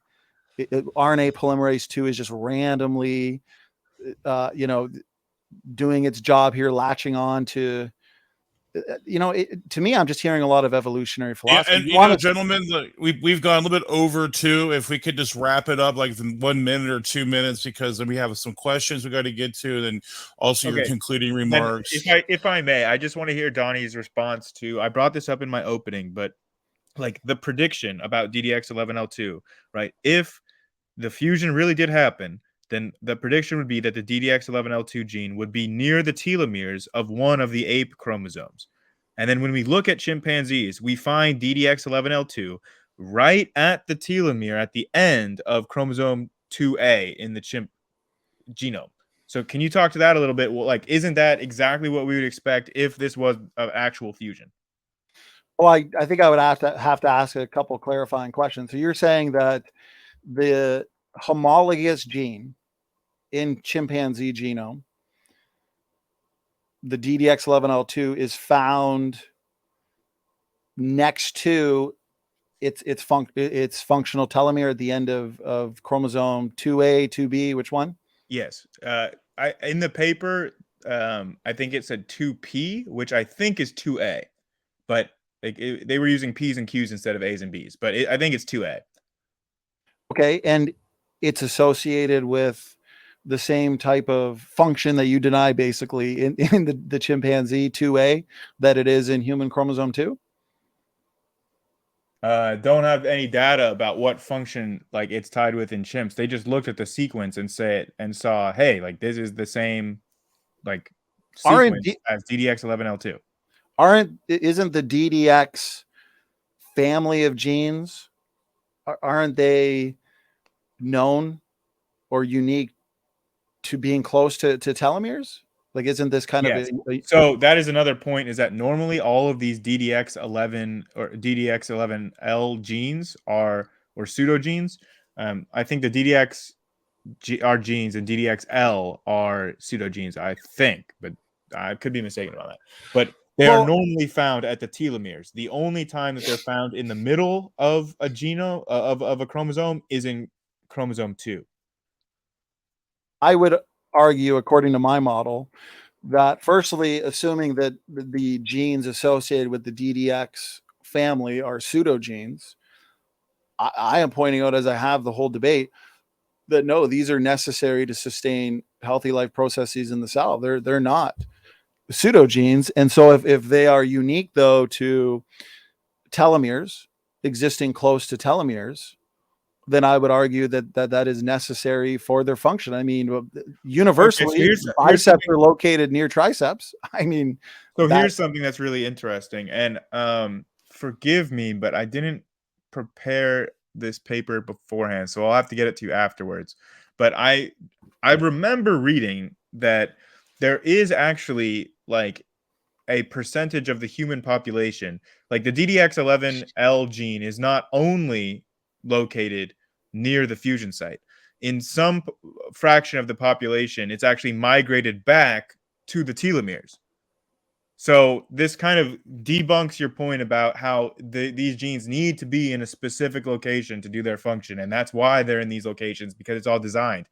Because we see like, and this is not just true for DDX11L, but there's lots of different genes where like some people have it in this location, some people have it in a different location, and it doesn't really seem to have any noticeable impact. Okay, I would argue that, and if you look at Contested Bones by Roop and Sanford on page 327, they do go into what you're talking about, where it says the particular gene is similar to a telomere associated gene family, DDX11L, right? which encodes an RNA helicase protein. Like many functional pseudogenes, DDX11L2 does not produce a protein, but it does make a variety of RNAs. And it goes into basically what you're saying here with the being located next to a telomere. I'd have to see what you're saying. How you're saying that there's a subpopulation of people where the gene has migrated back closer to the telomere. If you could reiterate that. Yeah, no, that's what I said. Okay. And I think we'll end it there, you guys, because we're a little bit past, a little bit, actually like 5 or 10 minutes over. So, I mean, is there anything, I mean, is there something pending you guys have to finish? No. Okay. If you want, give, because Grayson started, I think that's a good place to end it. Give him his closing statement. Let's say 5 minutes. I'll do the same, and then we'll do some audience questions. Donny, can you go Awesome. first with the closing statement? Okay. Sure. Let me get to what I wanted to address here. Usually the affirmative goes first, but this has been a good debate, so I'll give you the respect and go first here. So praise, let me know when I've got exactly a minute left. Okay. Will do. So here, okay. So a lot of this surrounds Ken Miller's response. Ken Miller is the one that basically said, if there was no fusion, there was no evolution. And Jeffrey Tompkins has not, I want to set the foundation a little bit for this closing statement. When it comes to the chromosome 2 fusion, whether there was a fusion or not, I'm arguing there wasn't. It is what's called an apomorphy, which means we find this trait, this unilateral mistake in humans. Okay.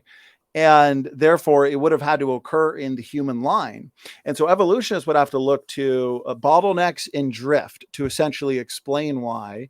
I've heard Dr. Joel Duff say, well, it would have occurred in a sub-tribe or subgroup. There would have been groups around the planet, because random mating has not been true historically. People have basically intermarried and stayed within their tribes. So it would be very hard to fix these kinds of mistakes or changes. So basically all your other people on the globe would have to die. And then that would allow this fusion to propagate through genetic drift. And now every single person today has it. Okay. Well, if that were the case, again, that's very difficult according to the evolutionary model. But, and there's a lot of I don't knows and unknowns, even in the secular literature. I've read numerous papers in prep for this, where it's a lot of guesswork. They admit, we still don't understand. They admit, we still don't understand how this propagated. They assume it happened, but we don't understand how it propagated. It's difficult. But according to the biblical creation model, fusions in general are manifestations of genome degradation and genetic entropy. And so after the flood, we actually have a bottleneck of 8 people. And then at the Tower of Babel, 500 years later, we have a bottleneck of between 10,000 and 1,000 people. And so within that time frame, if there was a fusion, it could easily propagate through the bottlenecks, but also through genetic drift. And so the creation model actually has a better way of explaining how a fusion can spread population wide. So I'm just saying either way, it's not the greatest evidence for evolution, because it's not really specific to common ancestry. Okay, they'll argue, well, it was predicted. Okay, well, what about all the dissimilarities in the region, like the ape-specific satellite DNA, the lack of homology in certain spots, the lack of homology in surrounding areas? Regardless, I just want to point that out to the audience, anybody confused. It really isn't either way good evidence for common ancestry, mostly agnostic. Now, it is discriminatory if there's not a fusion. And I think the data suggests there wasn't a fusion. Okay. And so Ken Miller has tried to make a lot of the points that Grayson has said today. And this is where I want to spend the last couple minutes going over that. So Tompkins points out, one of the main proponents of the alleged fusion site as evidence of human evolution among the general public is Ken Miller. Miller claimed that I was wrong about the fusion site being situated inside the first intron of the DDX11L2 gene based on data and that excluded the 3 exon version of the gene. I then conversed with Miller via email, and he did concede that when one includes the longer transcript variants, the fusion site is in fact located inside the gene. And remember, this region, which is only 798 base pairs, it's very corrupt, degenerate. There's a lot of storytelling and evolutionary philosophy that goes into explaining, as we've seen throughout this debate, why the region is so small. The authors themselves acknowledge that it is so small, and we can make predictions. Is this region in humans highly variable? If it's not, then they can't really look to or appeal to significant loss or deleterious mutation accumulation to explain it. Okay. Tompkins continues. He attempted to explain the longer transcripts of the DDX11L2 gene by claiming that they are easily explainable by variability in the termination of transcription, so that occasionally a somewhat longer RNA is produced. This argument is completely erroneous because the direction of transcription for the DDX11L2 gene, which is encoded on the minus strand, is the opposite of what Miller is claiming. The longer transcripts begin ahead of the fusion site at the 5' end of the gene. It is a well-documented fact that transcription begins at the 5' end of genes. And you can read this whole paper debunking the debunkers. There's been no good response to the function, to these arguments about DDX11L2 gene. It functions in over 250 different cell types. And so basically, with my last 20 seconds here, the last thing I want to say is that Grayson has to answer the question, although his way is basically dodging the function. But how do you get highly functional genes by slamming together two chromosomes? Here's the last thing I'll say in 10 seconds. Even your cryptic centromere site, your alphoid repeats, they're also right in the middle of a functional protein coding gene, these ankyrin proteins. So what we're looking at is functional features inside healthy and functional genes, not a fusion. I yield. Okay. Wow. Thank you. 5 minutes nonstop. Grayson. That was a ton of. You even brought up new points like the alphoid repeats and centromeres. We didn't even talk about that. You're bringing up new points. You brought up so many points in that conclusion. Whenever you're ready, go ahead, Grayson. Okay. Well, I think that Donny is begging the question when asked to demonstrate the function of DDX11L2. He says, "Well, look, it functions in 2,000 cell types." That's literally begging the question. He has not demonstrated what that function is. He's just claimed that it has function in all these different cell types, but he is not capable of telling you what is that function because it's unknown. There is no known function. All he brings up is correlations between like when it's expressed or whatever. And again, he misspoke earlier in saying that the fusion site was an active promoter. Now that he's actually read the quote from Tompkins, it should be evident that the fusion site is simply included within the longer variant because the actual promoter is on the other side of the fusion site from the rest of the gene. So that explains why the fusion site is included, and it's spliced out of the transcript. It's completely cut out. So claiming that the fusion site somehow demonstrates function is pretty erroneous. He said that, oh, well, like, again, I've already granted, even if this pseudogene was shown to actually have function, that's not differentiated lines of evidence because like a functional gene can move to that area. Like it's on one side of the fusion site.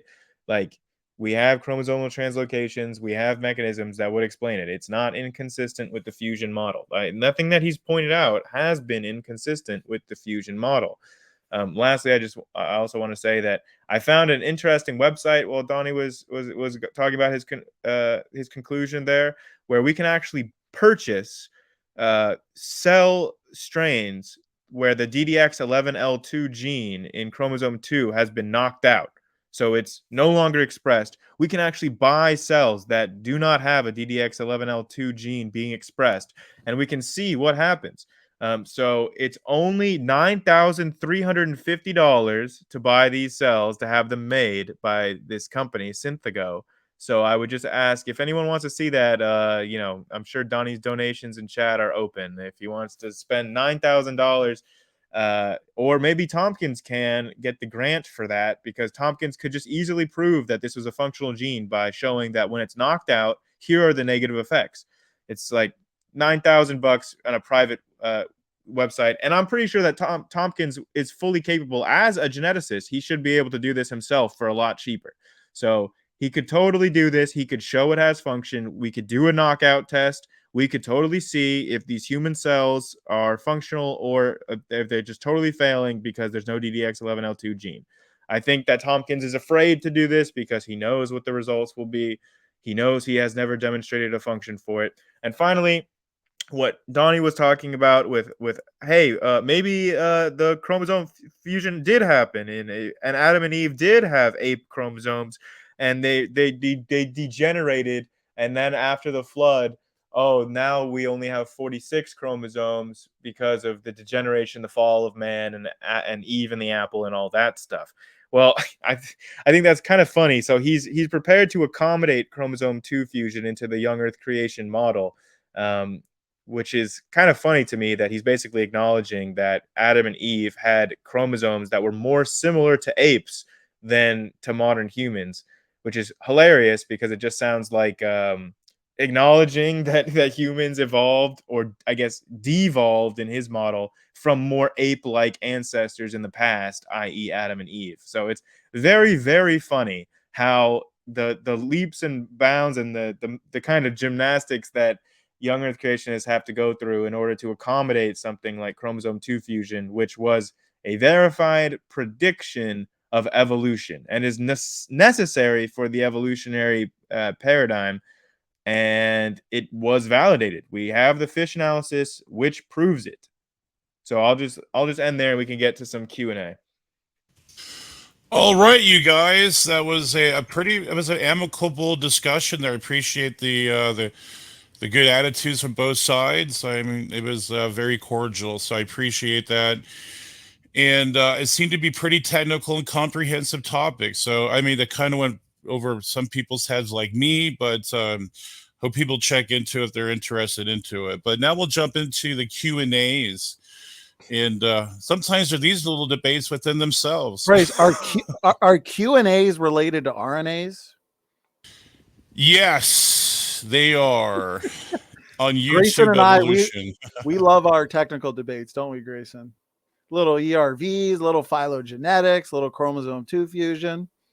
Oh yeah, I am definitely eagerly awaiting to do a discussion on genetic entropy and ERVs and all of these very niche, in the weeds kind of genetics topic. Someone's got to debate them. That's what we're here for. That's right. Okay, Praise, back to you. Guess we got some audience questions. Sounds fun. We do. We got several super chats. We'll head to those first. So whoever it's addressed to, they get the final response or the final comment. So I think we all know that. So we'll just start with Patty Smith for $10 super chat. Hi, Donny. How do they know apes were not descendants from man, not the other way around? Lucy was discovered from a bone sticking out of the ground and supposed to be 3 MYO. This also explains C2 well. How do we know apes today? So by apes today, I'm guessing extant apes like chimpanzees, bonobos, orangutans, gorillas. Why aren't they descended from humans?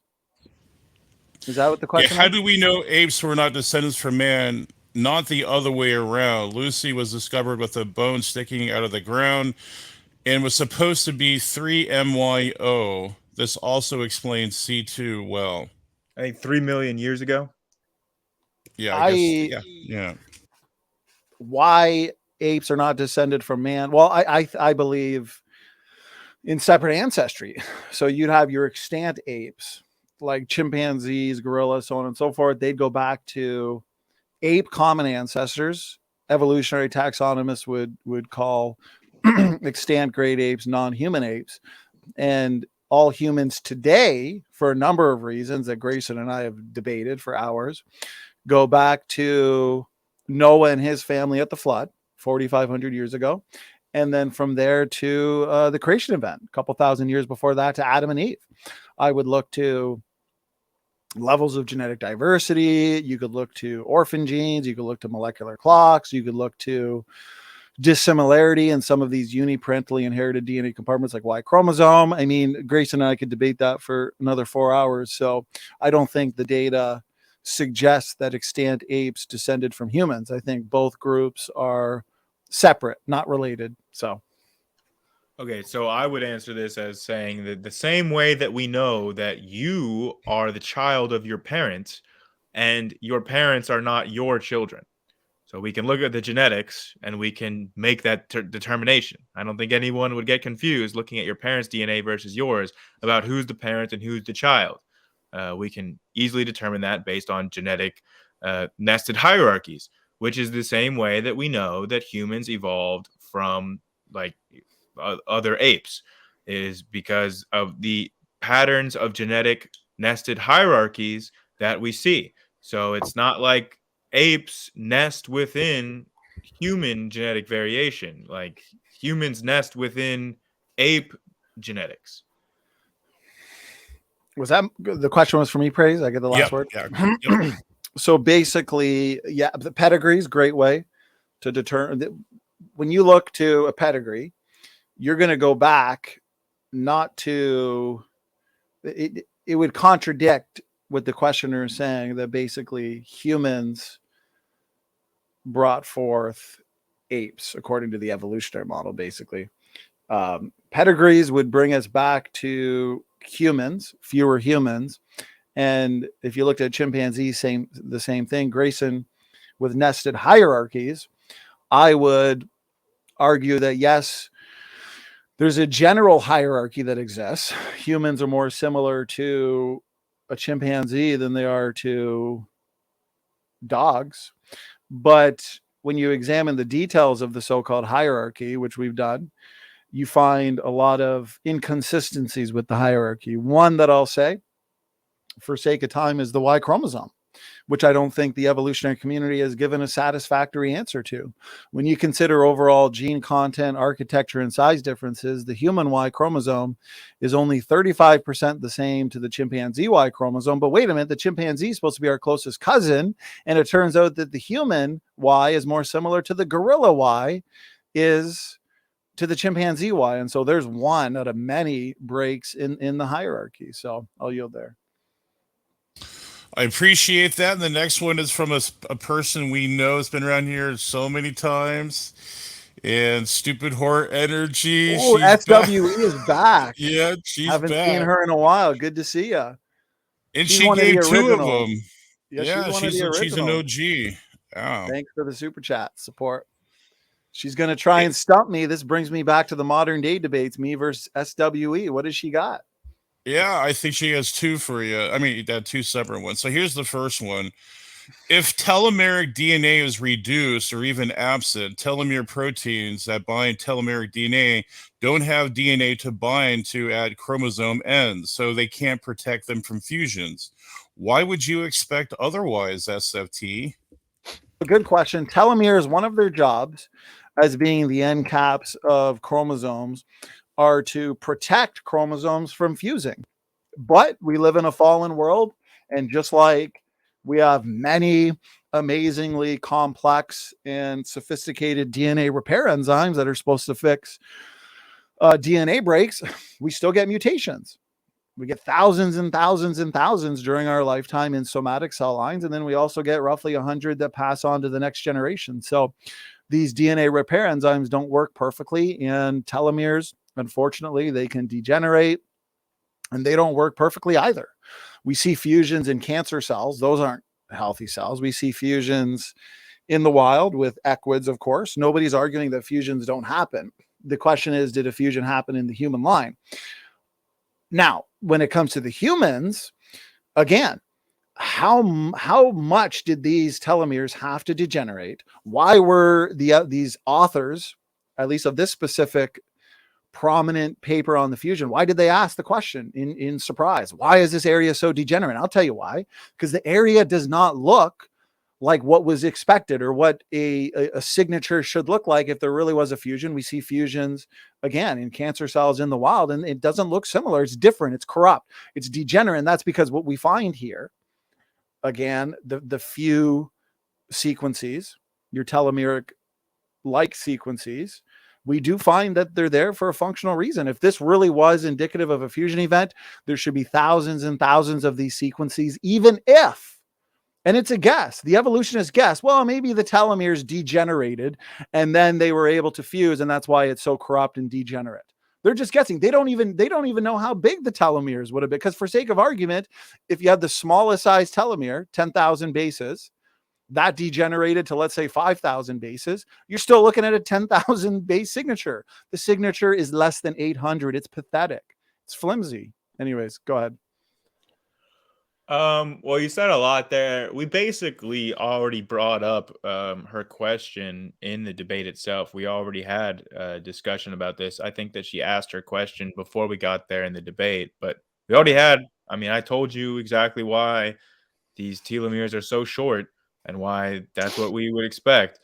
And you're saying that the scientists were not expecting this and that they were scrambling to find some kind of rescue device for why this could be. And I'll just bring up the fact that, like, the scientists in that paper are concluding definitively that the fusion did happen, that the evidence that they're seeing in their paper demonstrates that the fusion happened. They're not disagreeing with that, and they're not saying that this degradation is at all inconsistent with that model, because it's not.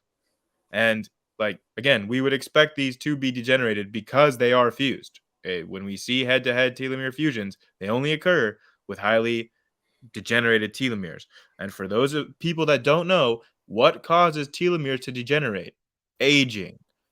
Whenever your telomeres run down, I mean, every single time your cells divide, your telomeres are getting shorter. So whenever your telomeres get so short that you don't have anymore, that's when you die.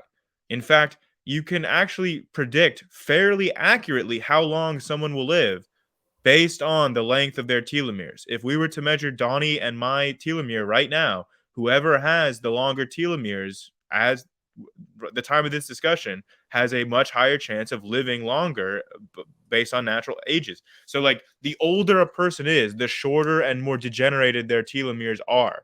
So just having older parents is going to have, like, parents with shorter telomeres. That's just how they work. Can I ask you a question before I have my last word? When it comes to, like, senescence and aging and telomere shortening as you get older, so how old was this person that experienced the fusion, would you say? I have no idea. So is this like a 95-year-old gets, like, and then again, there's just a lot of. Well, men can have children at any age. So this 90-year-old man finds a woman who's fertile. How old was she? It doesn't matter. And then they make a baby, and then that baby has how many chromosomes? It would be inheriting the father's chromosomal variation. The unilateral mistake, so 46. So now we have one person, one newborn with a 46 chromosomes based on a 95-year-old man marrying. Well, you're assigning those numbers. 25-year-old. I have never said any numbers. Well, I mean, if you're going to look to age to basically degenerate these or shorten these telomeres, Because we know that age does do that, yes. So then this one person has 46 chromosomes. Uh-huh. How many people would you think on the globe at this time? I don't know. Let's just look at so many because I unknowns noticed in you the do this chromosomes. during the debate too, is that you just tried to cast doubt on, like, how fixation works. But then in the genetic entropy argument, you use the argument that genetic drift fixes mutations every single generation. So on the one hand, you use the fixation by genetic drift to make your argument. And on the other hand, you try to make it seem ridiculous that mutations can be fixed based on drift. Well, in the long run, if the Earth is not only, if humans don't go back only 4,500 years to the flood, then your per generation mutation rate, neutral mutation rate, will equal out to a fixation rate. But according to your evolutionary story, this unilateral mistake, the 46 chromosomes has to basically spread from this one person that now has 46. Praise it, just one sec. I'm just saying there is a lot of unknowns. There is a lot of storytelling coming from an argument that evolutionists claim is just completely solid. There's no questioning it. I mean, there's no random mating. So basically, correct me if I'm wrong, all your different tribes around the earth would eventually have to die off. And so this person has kids, and then it propagates the 46 chromosomes. It's not like people around the globe are going to die off right away, right? So eventually everybody dies. You know that, right?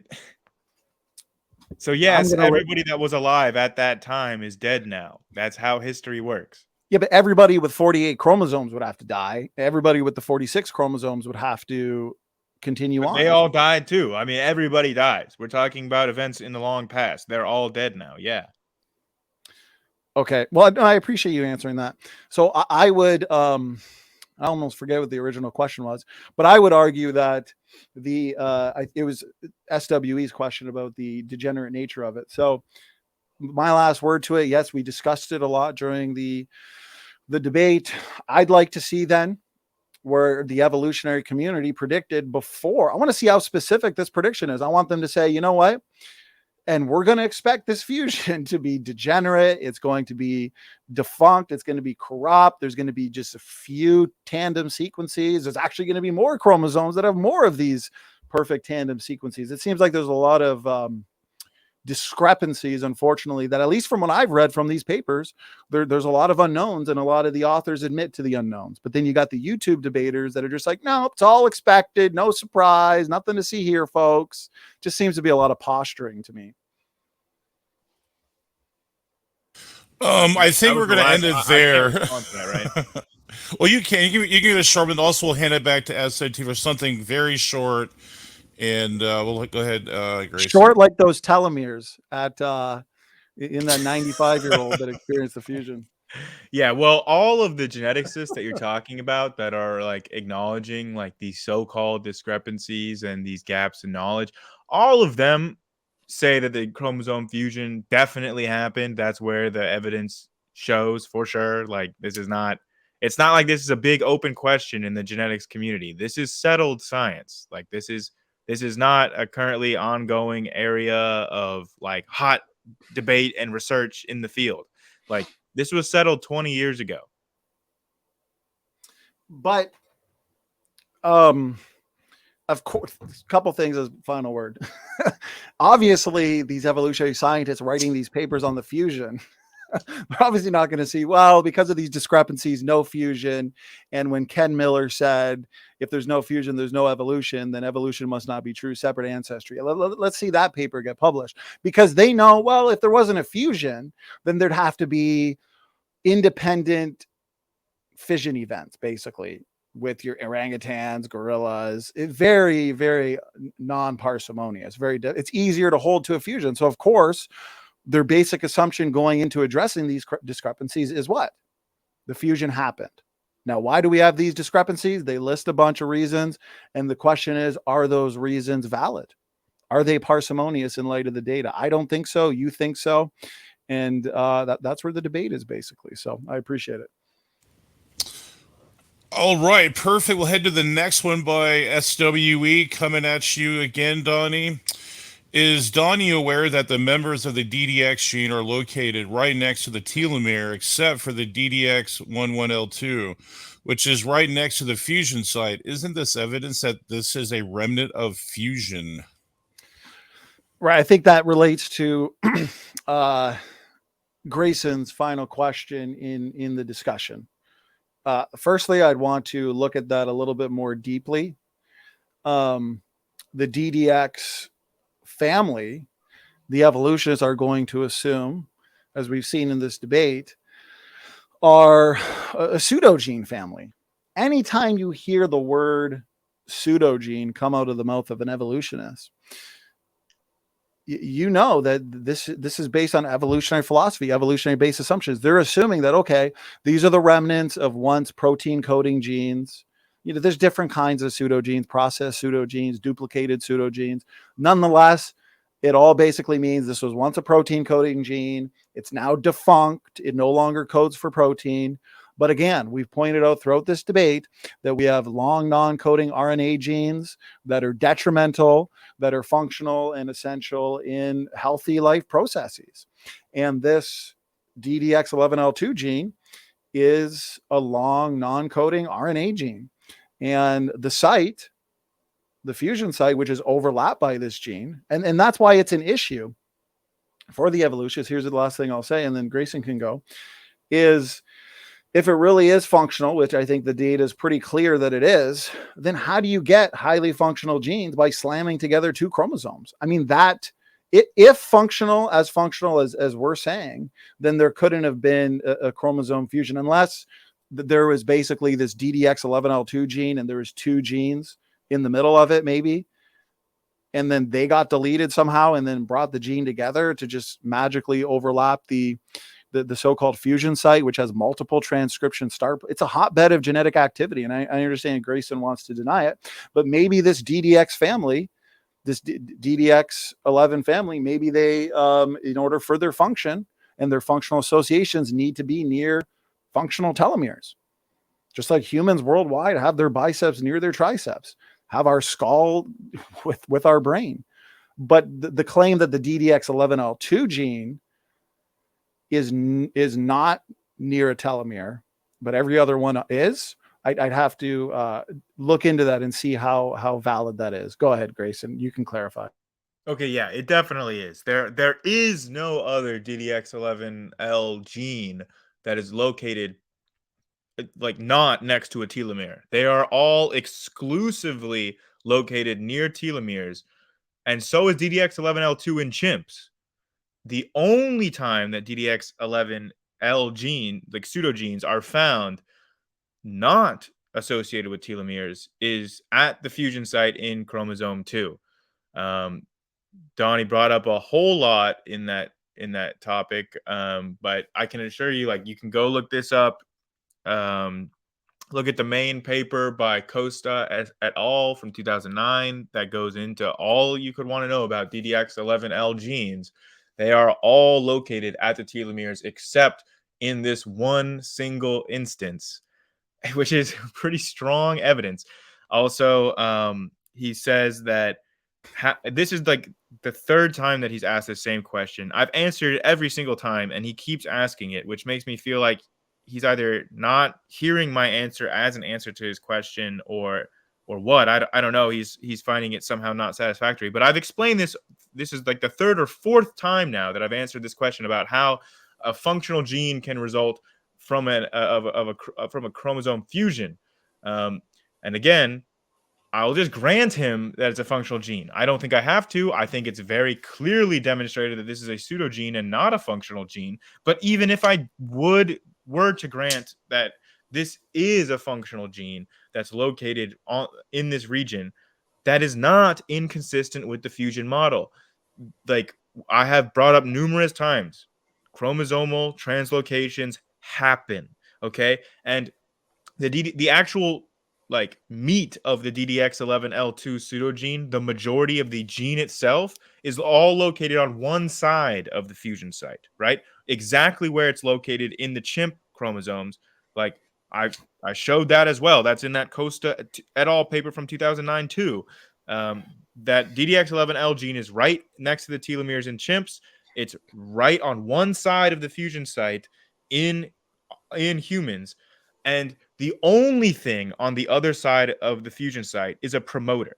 That's it. It's not like there's anything else that's related to the DDX11L pseudogene on the other side of the fusion site except for a promoter. Just one promoter. That's all that Donny is saying that we can't explain. How can you possibly get a promoter on one side of the fusion site if there's a fusion? Like chromosomal translocation. It's super easy. This is not a discrepancy. This is not an inconsistency. This is not anything that is even difficult to explain in a fusion model. There's nothing contradictory in this question. Okay, so I appreciate the response. As a last word, like I noted at the end of our conversation, due to limited time, Roop and Sanford, Dr. Sanford, they address this page 327 on the chromosome 2 fusion, chapter 13. So they do admit, at first, this might seem to support the fusion hypothesis, since the reputed fusion site is found close to a gene typically seen near telomeres. However, we need to look more closely. A similar family of genes is also found in the chimp genome. While these genes are also generally found toward the ends of chimp chromosomes, they are separated from the telomere by a sizable amount of intervening DNA. So if we assume that the DDX11L2 gene on chromosome 2 came from an ape fusion, it should be separated from the telomere-like fusion site by this large ape-specific tandem repeat. Absence of this intervening DNA between the DDX11L2 gene and the reputin fusion site is not consistent with the idea that a fusion occurred in an ape population. Now, they don't rule out the possibility, like I said, of a fusion event directly in the human line. And maybe that's why there is that lack of genes surrounding the fusion site. Maybe that is why there's a lack of ape-specific satellite DNA, because maybe there was a fusion in the human line, unrelated to, and even your alphoid repeats, we'll have to do another debate on this and talk about that.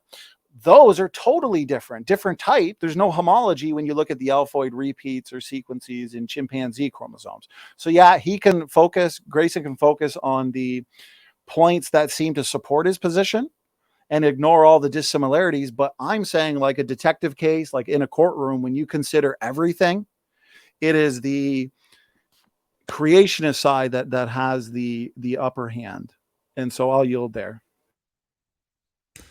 Awesome. That was a very comprehensive response. I appreciate that, guys. So now we have Doki with, he's sharing a piece or a slice of pie with you guys. So thank you so much, Doki. And well, now we have a rival to SWE now. Her name is Tanya Brown. So she has 4 questions. For I think 2 of them, okay, one of them is for Grayson, so at least we have that. So praise question. I'm not sure if I understand. Is saying the fish comparison is 100% the same, just like saying chimps and humans are 99% similar, only true if you ignore some parts of the genome?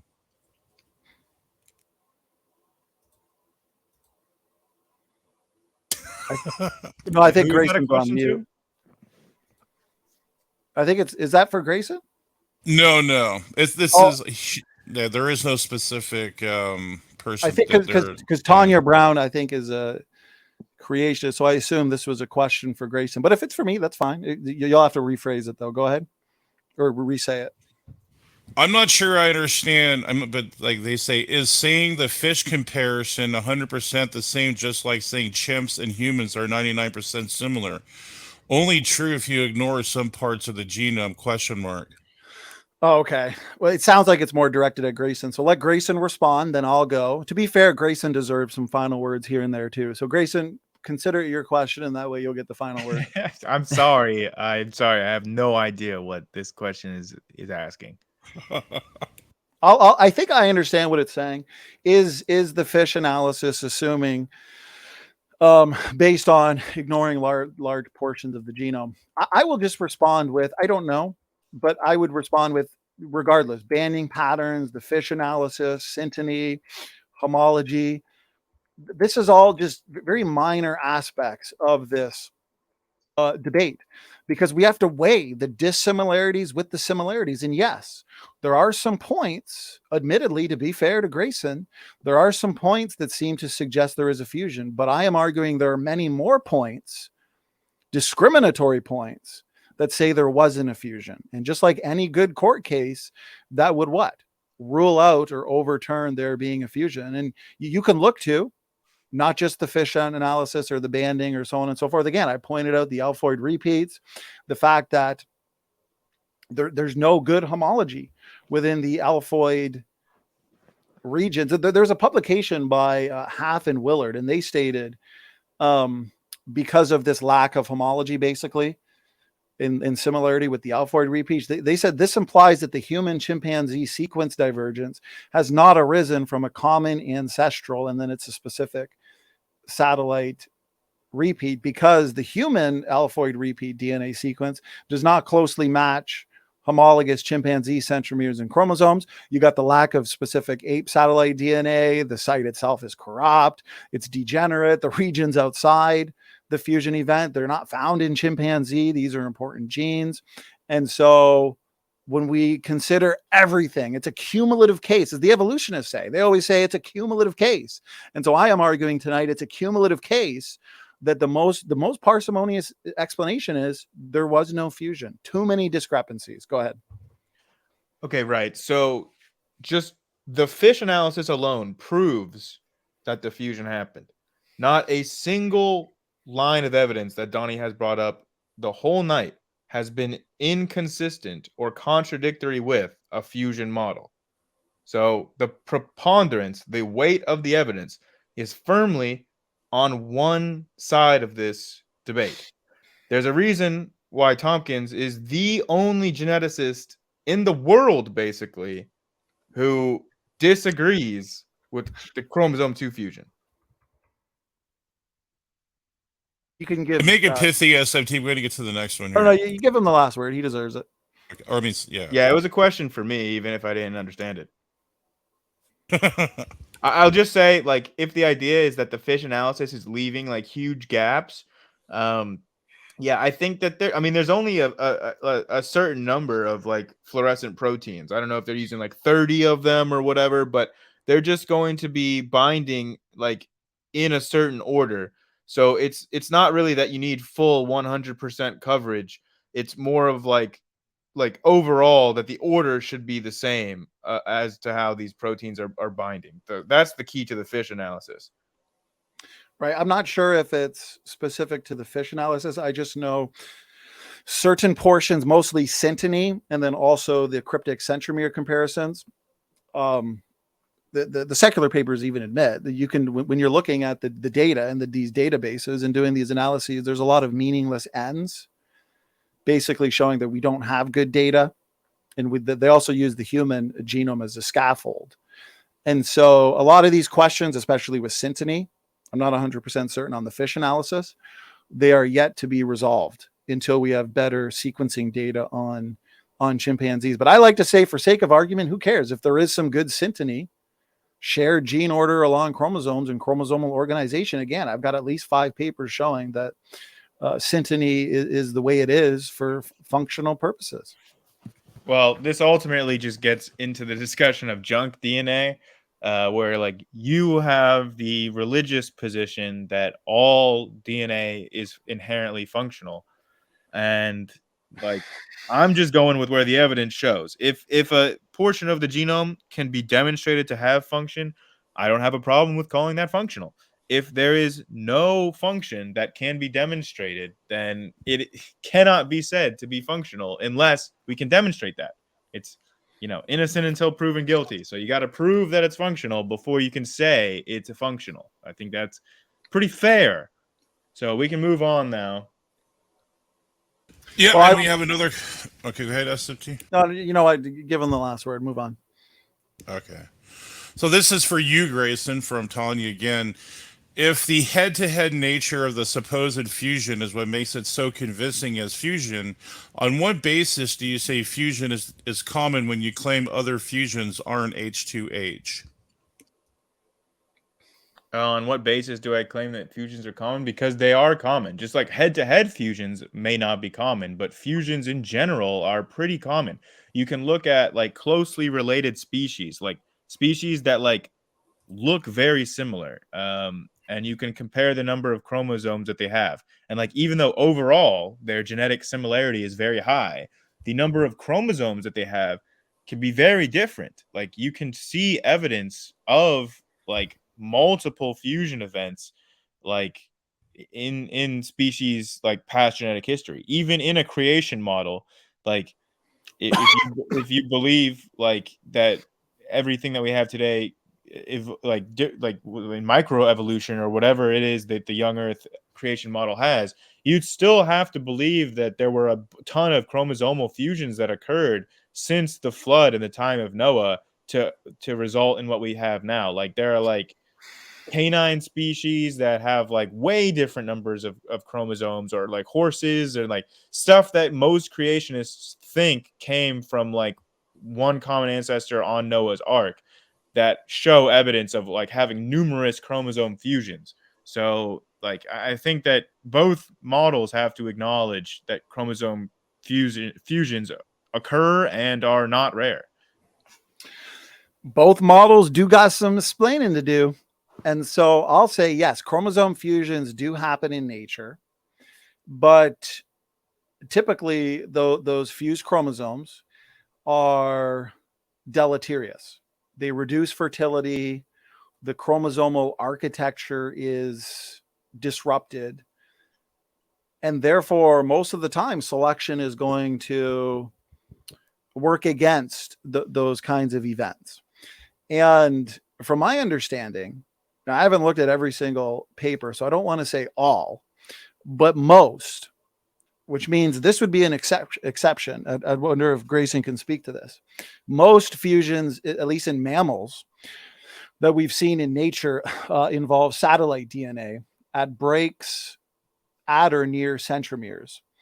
And only telomere to satellite DNA or satellite DNA to satellite DNA are found in chromosomal fusion sites of living animals found in nature, not telomere to telomere fusions like we see here in the human chromosome 2, as purported, would be a telomere to telomere fusion. And so if it really is a fusion, it's an exception to the rule. Now, some have said all known fusions in extant mammals involve satellite DNA, but again, the technical literature is so wide. I don't know if we can determine that. So even if we said most, it still makes this so-called fusion an exception. Can you speak to that a little bit, Grayson?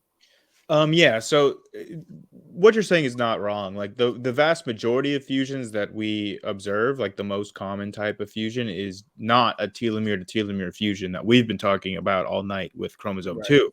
So the telomere to telomere fusion is a lot more rare.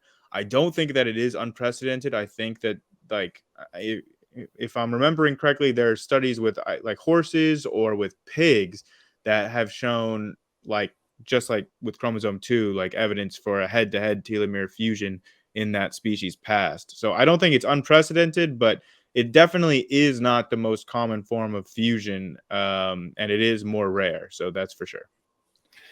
I would say that telomere to telomere fusions, there have been some cases that I've found where they are in human cancer cells.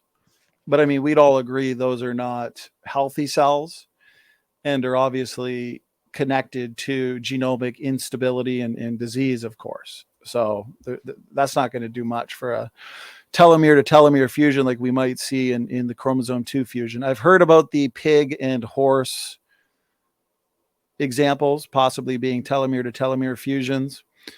Those might be inferred. I know some have backed away from that. And so the jury might still be out on that one. But either way, I think we could agree it would be an exception to the rule. That doesn't necessarily completely refute it. But I think when we get into the details, that's where the major discrepancies lie. Yeah, so just for the final word on that, I'll say like I wouldn't necessarily throw away the cancer examples because like they're showing us mechanistically how this is possible, and like it doesn't end the cancer cells or whatever. They continue to reproduce after like telomere to telomere head-to-head fusions.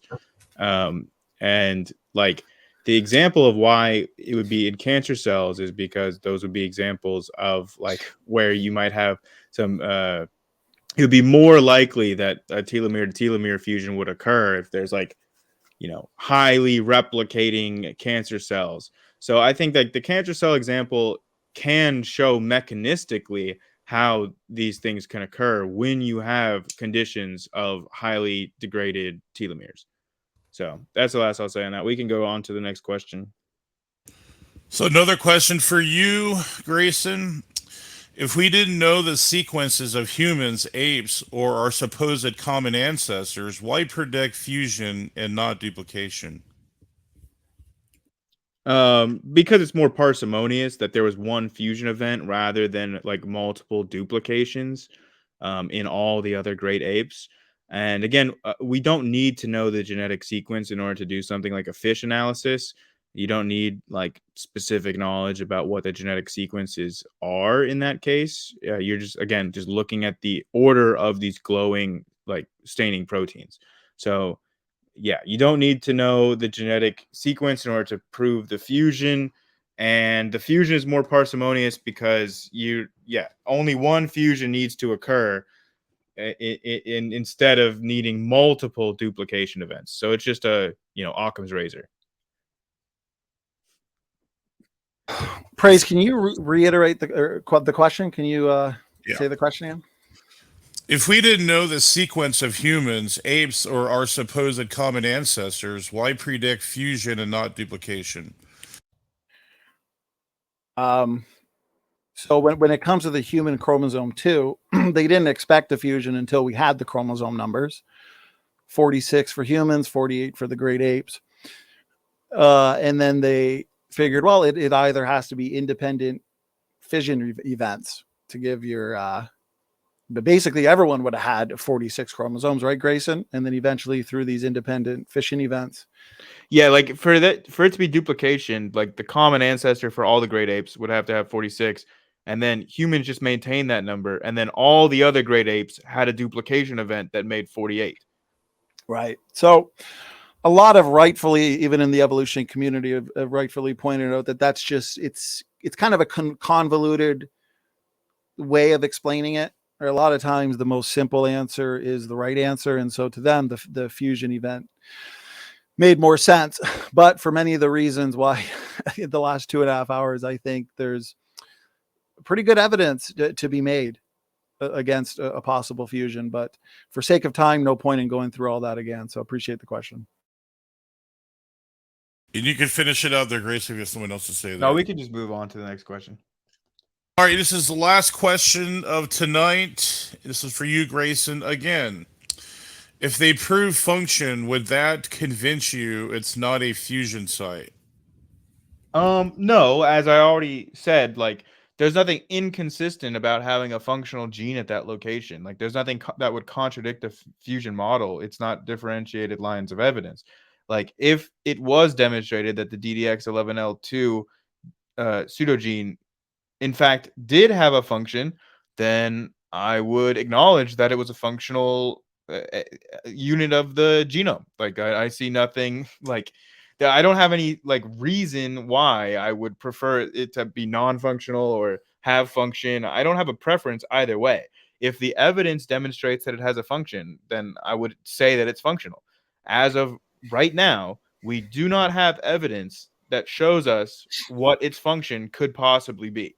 So I'm not going to say that it's functional. But again, whether it is functional or non-functional is not related to the fusion. The fusion model. If you don't mind, I'm sorry to interrupt.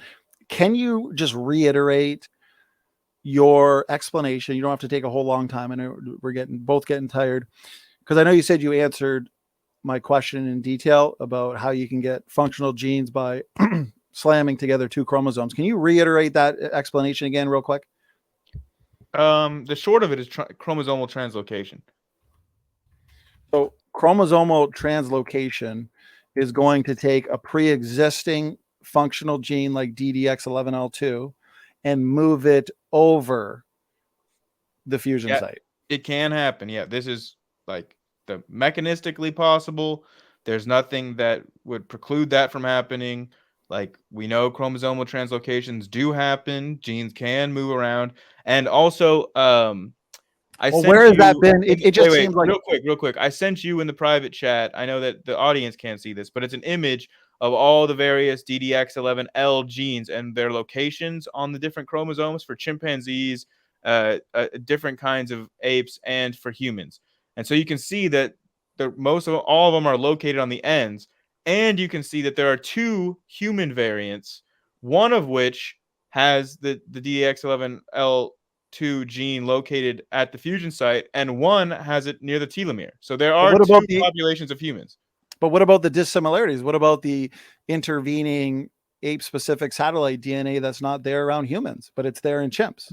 You just keep focusing on the it's there in chimps, but it's not there in bonobos, which are the closest related ancestors. So it's species. It's not there as much in bonobos, or it's completely gone in bonobos? It's different satellite DNA. The sequence is different. It's species specific. So chimps have their own that they evolved. Bonobos have their own satellite DNA that they evolved. Like this is something that happened in the chimp line after it split off from the human common ancestor. I would be very much interested to see the evidence for the bonobo ape specific that type of satellite. To be clear, all of your great apes, actually Lorraine Drosophila in the chat, good to see you. She said that I claimed that humans are related to the great apes in my opening. No, I think you caught this, Grayson. I was just steel manning the evolutionist position. I was saying, according to evolutionary taxonomists, humans are apes, and the other great apes are non-human apes. And so when the evolutionist says all great apes share a common ancestor, they're including humans. For me, I'm not including humans. So that wasn't me. I just wanted to go on record. That wasn't me saying I now believe humans and the great apes are related. But when it comes to the ape-specific satellite DNA, all your great apes, including humans, have lots of similarities in different types of satellite DNA. But there is one specific one that humans lack, chimpanzees, gorillas have. But you're saying bonobos have a completely different type there. I'd be interested to see that. Yeah, But in great apes, it is the satellite DNA is species specific. Every species has their own unique satellite DNA. well, wait, the gorillas and chimpanzees have the same. No, they're unique. No, come on. The Ventura paper says humans lack that which gorillas and chimpanzees have. That line wouldn't make sense. Well, I don't know what to tell you about that line, like quote mine from that paper, but I'll like the you might say that the amount of satellite DNA might be similar between gorillas and chimpanzees, but the That's what I'm sequences saying. That's what I'm themselves, saying. but the sequences themselves are species specific. When I read through the Ventura paper, Gutsa Gibbon in her video, she made the argument it's species specific. My understanding of it, but maybe we got to dig deep into it, is humans lack this specific satellite DNA, but your chimpanzees, gorilla, very large comprehensive paper. Okay, maybe I'm misunderstanding it, but not just the Ventura paper. There's another paper too that goes into the species specificity of this type of DNA. And it sounded like they were saying bonobos lack the same amount as chimpanzees do, but not that it's totally different. Because if chimpanzees and bonobos go back to a common ancestor, then that common ancestor would have provided them that specific satellite DNA. And it sounded like it was saying the bonobos changed enough where it's a little different than the chimpanzee one, but it's still there. But humans not there at all. Does that make sense? Well, humans do still have satellite DNA. I mean, right, but not that specific type. Yeah, again, the amount of satellite DNA varies, and it can be similar between chimps and gorillas, but the actual sequence of the satellite DNA is going to be species specific. But the sequence itself is going to be more similar in chimpanzees with their closest related ancestors, bonobos, than it's going to be with gorillas, which are more distantly related. So I forget what even the original question is, but like my point is basically this is what I've set out to do tonight. Hopefully I've done a manageable job, but I've tried to establish that all of the puzzle pieces fit together in a way that like would test the disbelief that it could be a coincidence. Like the puzzle pieces all fit together too perfectly for it not to be a fusion. So I would say the same thing, basically. We'll leave it up to the audience. I would say that the puzzle pieces fit together in a way that suggests there wasn't a fusion, but there are some points of data. Okay. I want to be objective, that seem to support a fusion, but there's more points, too many discriminatory lines of data that suggest there's not a fusion. The synteny, I don't believe works. The homology doesn't work. What is interesting, but I've got these pictures laid out, just like you pointed out, Grayson, where we've got the human genome, their chromosomes lined up with the chimpanzee genome. and their chromosomes, but specifically the alphoid repeats and also the internally clustered telomeric repeats. And there's massive differences. They're almost non-existent in the chimpanzee genome, and they're scattered out around the human genome extensively. That's interesting.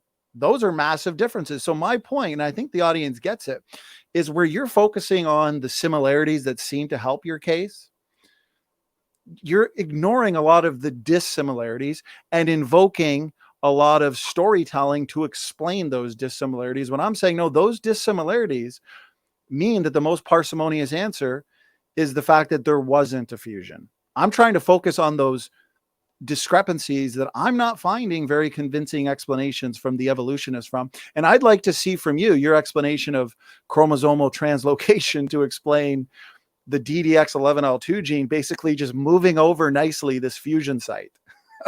I mean, you're saying that it can happen, but I want to see like a paper where this happened. That's pretty unbelievable. Specifically for the DDX11L2, I brought up the fact that it exists, that gene is in the chimpanzee genome, and it is right where we would expect it for the chromosome. It is exactly where we would predict it to be. It is right at chromosome 2A, right next to the telomere that fuse together, which it perfectly explains why DDX11L2 is at that location next to the fusion site in chromosome 2. So it is within our prediction exactly. The only thing that is on the other side of the fusion site is a promoter. That's it. So the only thing that I would need to explain is how you can get a promoter to move, which happens all the time. You acknowledge transposons exist. That answers your question. So you're saying the promoter move? Chromosomal translocation happens, then that answers your question. What move? The promoter, the DDX11L2 gene, or both? The promoter, just the promoter. The DDX11L2 gene does not need to move at all because it's in the exact same location in the chimp genome. But again, if it's highly functional, which I am arguing it is, and I think the case is pretty strong, since it's literally an alternatively transcribed, post-transcriptionally spliced, post-transcriptionally regulated, and network-connected expressed gene, okay, how is that supposed to arrive by a head-to-head fusion of... It definitely wasn't there before. Gene, is it? It is. But definitionally, it is not, because a gene codes for a protein. If it's not coding for a protein, it's not a gene. It's not a gene. It's not a functional gene. So just definitionally, it's not. Network connected express gene. So your DDX11L2 is associated or helps regulate the DDX11. But it doesn't, though. We know that. What I want to point out before I forget. Okay, so here it is. The DDX11L2 gene produces RNA that helps regulate the DDX11L gene family, as has been shown with other functional pseudogenes. Dr. Tompkins has shown that. And you can also look. I don't think that he's shown that. Wait, you can also look at the gene itself. Again, almost 2,000 functional associations, just all meaningless to you. I mean, come on, your evolutionary philosophy is leaking out of your nose, out of your ears, out of your sweat glands. I mean, this is a functional gene. Tompkins is the only scientist that holds that opinion. wait, no, praise. I want to say again, the gene, just look it up. DDX11L2 gene. He didn't write that database. It says from a number of databases, this gene has 2,000 functional associations. That's not from Dr. Tompkins. I looked that up myself. That's right from the secular literature. Yep. So that's nothing to you? It's not nothing. If it was 5,000, is that's not unique. Like, there are tons of different transcripts that will exhibit similar amounts of associations. Like, and that doesn't mean that it's actually doing functions at any of those sites. It's not carrying out any known function that we can know. Like, all I have to do to debunk you on this is just to ask you, what is the function? You're telling me, oh, it has a function here, it has a function here, it has a function there. But if I ask you what that function actually is, it's nothing but crickets. No. Okay, Dr. Tompkins literally says this. What might this DDX11L2 gene be doing? And he answers it. He answers your question. He says, my research showed it's expressed in at least 255 different cell types. It's also co-expressed, turned on at the same time with a variety of other genes and connected to processes associated with cell signaling in the extracellular matrix and blood cell production. And then he says the fusion site is itself functional and serves an important engineered purpose. We've talked about how it's a switch, a promoter that you say move there. It's not though. That's not the fusion site though. The site, the fusion site itself, is the second promoter of the DDX. No. That's mistaken. The promoter is on one side of the fusion site. It's on the opposite side of the fusion site as the gene itself.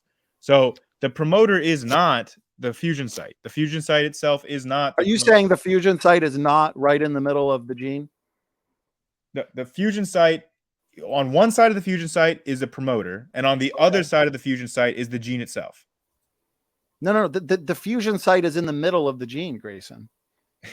Yeah, because one promoter is on one side of the fusion site. That's the only reason why you would say Tompkins demonstrated with the short transcripts, with the long transcripts. You can look at the diagram that he laid out. I mean, the short transcript does not involve the fusion site at all, right? You acknowledge that, correct?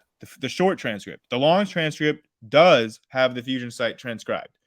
The difference is that when we look at DDX11L in chimps, there's no long transcript. There's just the one version. And it's just on that one. It's just in the genetic sequence on the one side of the fusion site. The only difference in humans is the one promoter. That's it. Like the site is in the middle. Well, I've explained this. But Grayson, the site is in the middle of the first intron. Yeah, introns are cleaved out. The only reason why it's in the middle of that first intron is because that promoter is there. If the promoter wasn't there, there would be no second version. There would be no long version. The only reason there is a long version is because one promoter happens to be in that location on the other side of the fusion site. But that's the whole point, is these long non-coding RNA genes, they function almost exactly like protein coding genes. They got the exons, they got the intervening regions like the introns that are cut out for basically the final RNA product. In this case, I mean, this is all. We can prove that those have functions, though. This we cannot prove. It all has. It's your evolutionary science that denies the genome-wide activity. Let me ask you this question as we wind down, because we've managed to go 3 hours. I feel like you've avoided answering a lot of these major dissimilarities, such as just compare your human genome, all the chromosomes, the chimpanzee genome, all the chromosomes. Even when you line up 2A and 2B, put them on top of each other next to the chromosome 2 in humans, 10% of it's missing. But literally, genome-wide, there's massive dissimilarities in your alphoid repeats and also your internally existing telomeric sites. How such dissimilarity? Like, was there that much rapid evolution taking place after the split? I don't know if I would say rapid evolution, but yes, they're like, these are clearly two different species. I mean, humans and chimpanzees are two different species. They're going to have genetic differences. Like, when we compare the total, like, base pair sequences, humans are still the closest to chimps out of any other species. Well, the human chromosomes, I just wanted to point this out. Human chromosomes 2, 16, 21, and 22, they comprise a massive amount of the fusion site sequence over the length of their entire landscape, euchromatic landscape. So I'd be curious. Well, it's not the fusion site sequence now, is it? Because it's not head to head. Right. And that's your claim. And I'd really love to get a verification of that, because that's. You can verify it yourself. You said that you ran the different blast sequences. No, I didn't I didn't run the blast clears. You can take the images of the human genome, the chimpanzee genome, and you can see each chromosome. You can see how many of these internally clustered telomeric sequences exist on each chromosome. And it's all color coded. A lot of people have already done the blast analysis, and so these are the visuals from it. And to me, it's pretty clear that these fusion site sequences are in abundance on several of these chromosomes, but I don't. That's not head to head, though, is it? You're just looking at telomeric repeats. That's all you're looking at. You're not looking at, are they head to head? Is this a fusion site, or is this just interstitial telomeric repeats? There's a difference. Given how degenerate, defunct, and corrupt the fusion site is, I don't think it'd be much of a surprise that you're going to have some of those reverse complement sequences. Since DNA is double-stranded anyways, I don't see why we wouldn't find those on, let's say, chromosome 21, 22. Well, 16. then show it to me on any other chromosome other than chromosome 2, and I will publicly say that Donny was right. But until you can show me that, then you're not right. Okay. I would just challenge you the same thing. Show me that these chromosomes that are literally, I mean, just look at the picture. I sent it to you. You look at it after. Human chromosomes 2, 16, 21, 22. I mean, they're just peppered with this fusion site sequence. Now you're saying it's not the fusion site sequence. As I keep you're saying you're saying the CCCATT is not there, but we'll look at that after. Praise, go ahead. Grayson, I appreciate the back and forth. Yeah, well, that was the final question. So if you want to shut it down, SFT, or how you want to do that, that's just let me know. And then yeah, it was an interesting debate discussion. You guys are well endowed with that technical stuff, so I appreciate that. Well, Praise, I appreciate you moderating this podcast debate, episode 2. I think both episodes so far have been, personally, a couple of my favorite debates, actually. Last one with Snake was genetic entropy, tons of fun.